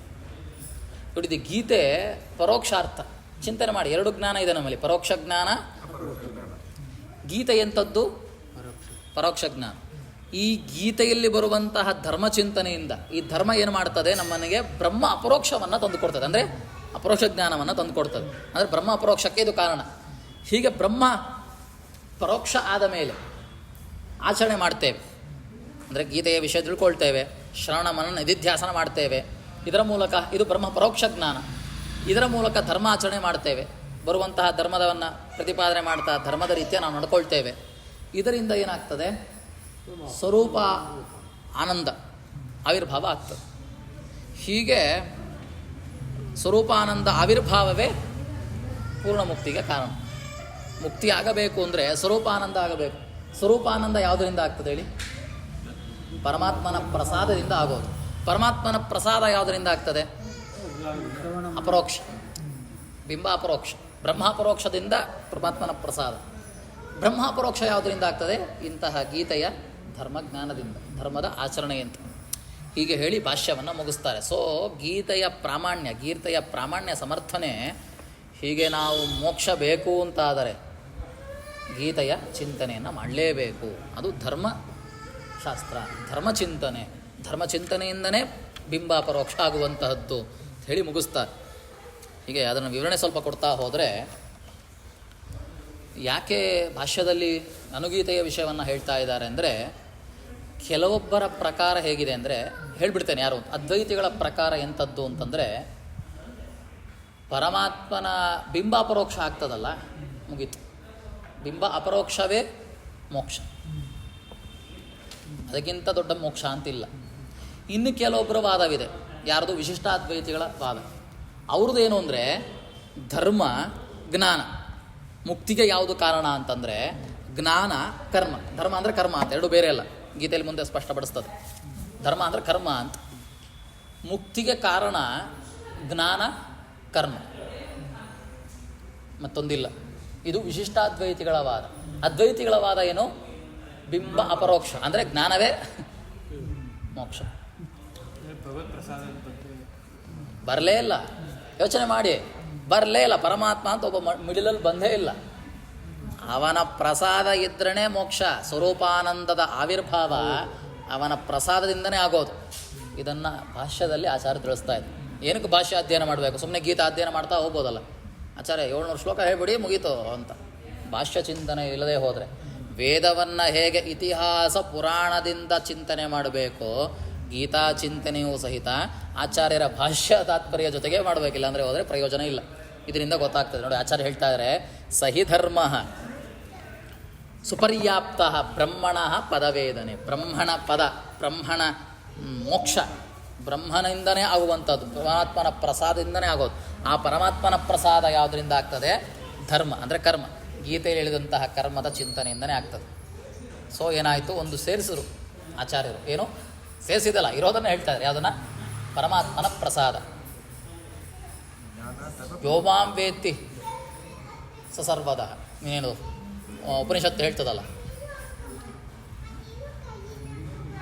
ನೋಡೋಣ ಮುಂದೆ ಏನು ಅಂತ. ಪರಮಾತ್ಮನ ಅನುಗ್ರಹ ಇಲ್ಲದೆ ಹೋದರೆ, ಪರಮಾತ್ಮ ಇವನನ್ನು ಭಕ್ತ ಅಂತ ಅವನನ್ನು ಸ್ವೀಕಾರ ಮಾಡದೆ ಹೋದರೆ ನನಗೆ ಮೋಕ್ಷ ಇಲ್ಲ. ಇದು ಬರೋದು ಯಾವಾಗ ಹೇಳಿ? ಬಿಂಬ ಅಪರೋಕ್ಷ ನಂತರ, ಬ್ರಹ್ಮ ಅಪರೋಕ್ಷ ನಂತರದಲ್ಲಿ. ಮೊದಲು ಗೀತಾ, ಹೀಗೆ ಮಹಾಭಾರತ, ಗೀತೆಯಲ್ಲಿ ಹೇಳಿದಂತಹ ವಿಷಯವನ್ನು ಧರ್ಮಕರ್ಮದ ಆಚರಣೆ ಮಾಡ್ತೇವೆ. ಇದು ಪರೋಕ್ಷ ಜ್ಞಾನ. ಇದರ ಮುಖಾಂತರವಾಗಿ ಅಪರೋಕ್ಷ ಜ್ಞಾನ ಆಗ್ತದೆ, ಬಿಂಬ ಅಪರೋಕ್ಷ. ಬ್ರಹ್ಮ ಪರೋಕ್ಷವಾಗ್ತದೆ. ಬ್ರಹ್ಮ ಅಪರೋಕ್ಷವಾದ ಮೇಲೆ ಏನಾಗ್ತದೆ ಹೇಳಿ? ಈ ಧರ್ಮವನ್ನು ಸ್ಪಷ್ಟವಾಗಿ ಮಾಡ್ತೇವೆ ಅಂತ ನೋಡಿ. ಇವಾಗ ಹೇಳ್ತದೆ, ಗೀತಾ ಹೇಳ್ತದೆ, ನಿರಂತರವಾಗಿ ಪರಮಾತ್ಮನ ಧ್ಯಾನ ಮಾಡಬೇಕು, ಅವ ಅನನ್ಯ ಸಾಧನ ಅಂತ ಚಿಂತನೆ ಮಾಡಿ ಮಾಡಬೇಕು ಅಂತ. ಇದು ಮಾಡ್ತೀವ? ತಿಳ್ಕೊಳ್ತೀವಿ ಅಷ್ಟೇ. ಎಷ್ಟಾಗುತ್ತೋ ಅಷ್ಟು ಮಾಡ್ತೇವೆ. ಸರ್ವ ರೀತಿಯ ಮಾಡಲಿಕ್ಕೆ ಆಗೋದಿಲ್ಲ. ಬಿಂಬಾಪರೋಕ್ಷ ಆಗುವ ಸಮಯಕ್ಕೆ ಸರ್ವ ರೀತಿಯ ಮಾಡ್ತೆ, ನಂತರದಲ್ಲೂ ಮಾಡ್ತೆ. ಹೀಗೆ ಮಾಡಿದಾಗ ಒಂದು ಪರಮಾತ್ಮನ ಪ್ರಸಾದ ಅಂತ ಒಂದು ಕೊಡ್ತಾನೆ. ಇದರ ಮೂಲಕ ಸ್ವರೂಪ ಆನಂದದ ಆವಿರ್ಭಾವ ಆಗ್ತದೆ. ಉದಾಹರಣೆ ನೋಡಿ, ದೇವತೆಗಳೇ ಎಲ್ಲ ಅಪರೋಕ್ಷ ಜ್ಞಾನಿಗಳೇ ಅಲ್ವಾ. ಜೀವೋತ್ತವರನ್ನು ಬಿಟ್ಬಿಡಿ, ಅವರು ಪೂರ್ಣ ನಿರ್ದೋಷ ಸ್ವರೂಪ ಅವರದ್ದು. ರುದ್ರದೇವದಿಂದ ಆರಂಭಿಸಿ ಎಲ್ಲ ಅಪರೋಕ್ಷ ಜ್ಞಾನಿಗಳೇ. ಅಪರೋಕ್ಷ ಜ್ಞಾನಿಗಳಾದರೂ ಅವರಿಗೆ ಆಗಾಗ ಸ್ವಲ್ಪ ಅಜ್ಞಾನ ಅಂಟ್ತದಲ್ಲ, ದುಃಖ ಅಂಟ್ತದಲ್ಲ. ರುದ್ರದೇವರು ದುಃಖ ಪಟ್ಟರಲ್ಲ, ಆ ಮೋಹಿನಿ ರೂಪವನ್ನು ನೋಡ್ಲಿಕ್ಕಾಗಲಿಲ್ಲ, ನಾನು ನೋಡಬೇಕಿತ್ತು, ನೋಡ್ತೇನೆ ಅಂತ ಹೊರಟ್ರಲ್ಲ, ಆ ದುಃಖ, ಅಯ್ಯೋ ಅಂಥ ರೂಪನ ಅದು ಅಂತ ತನ್ನ ಸತೀದೇವನೇ ಬಿಟ್ಟು ಹೊರಟ್ರಲ್ಲ, ಅದು ನೋಡಬೇಕು ಅಂತ. ಹೀಗೆ ಆಗಾಗ ಅಜ್ಞಾನ ದುಃಖ ಅಂಟ್ತದೆ ಅವರು. ಅವರ ಅಪರೋಕ್ಷಜ್ಞಾನಿಗಳೇ, ದುಃಖ ಇದೆ. ಸ್ವರೂಪ ಆನಂದದ ಆವಿರ್ಭಾವ ಪೂರ್ಣವಾಗಿ ಆಗಿರಲಿಲ್ಲ ಅವರು. ಅದು ಪರಮಾತ್ಮನ ಪ್ರಸಾದ ಮುಖೇಂತರವಾಗಿ ಯಾವಾಗ ಕೊಡ್ತಾನೆ? ಪ್ರಳಯದ ಅನಂತರದಲ್ಲಿ ಕೊಡ್ತಾನೆ. ಅದು ಹೇಗೆ? ಲಿಂಗದೇಹವನ್ನು ಭಂಗ ಮಾಡುವ ಮುಖಾಂತರವಾಗಿ ಕೊಡ್ತಾನೆ. ಅವ್ರಿಗೂ ಅನಾದಿಗತವಾದಂತಹ ಕರ್ಮ ಇದೆ, ಅದು ಭಂಗ ಆಗಬೇಕು, ಅದು ಕರುಣ ಆಗಬೇಕು. ಹೀಗೆ ಚಿಂತನೆ ಮಾಡಬೇಕು ಅಂತ ಆಚಾರ್ಯರ ಭಾಷ್ಯದಿಂದ ಗೊತ್ತಾಗ್ತದೆ, ಇಲ್ಲಾಂದರೆ ಗೊತ್ತಾಗಲ್ಲ. ನಂತರದಲ್ಲಿ ಒಂದು ನಿಮಿಷ ಗೀತಾ ಭಾಷ್ಯದ ಉಪೋದ್ಘಾತ ನೋಡ್ತಾ ಬಂದ್ವಿ. ಗೀತೆಯ ಪ್ರಾಮಾಣ್ಯ ಸಮರ್ಥನೆ ಮಾಡ್ತಾ ಹೋದ್ರಲ್ಲ, ಮುಂದೆ ಗೀತಾ ತಾತ್ಪರ್ಯದ ಉಪೋದ್ಘಾತ ಬೇಕಲ್ಲ ನಮಗೆ. ಗೀತಾ ತಾತ್ಪರ್ಯದಲ್ಲಿ ಏನು ಸಮರ್ಥನೆ ಮಾಡ್ತಾ ಇದ್ದಾರೆ, ಗೀತೆಯ ಸಮರ್ಥನೆ, ಗೀತೆಯ ಮಹತ್ವವನ್ನು ತಿಳಿಸಬೇಕು ಅಂತ ಹೇಳ್ತಾರಲ್ಲ, ಅದರ ಪ್ರಾಮಾಣ್ಯ ಚಿಂತನೆಯನ್ನು ಮುಂದೆ ನೋಡೋಣ.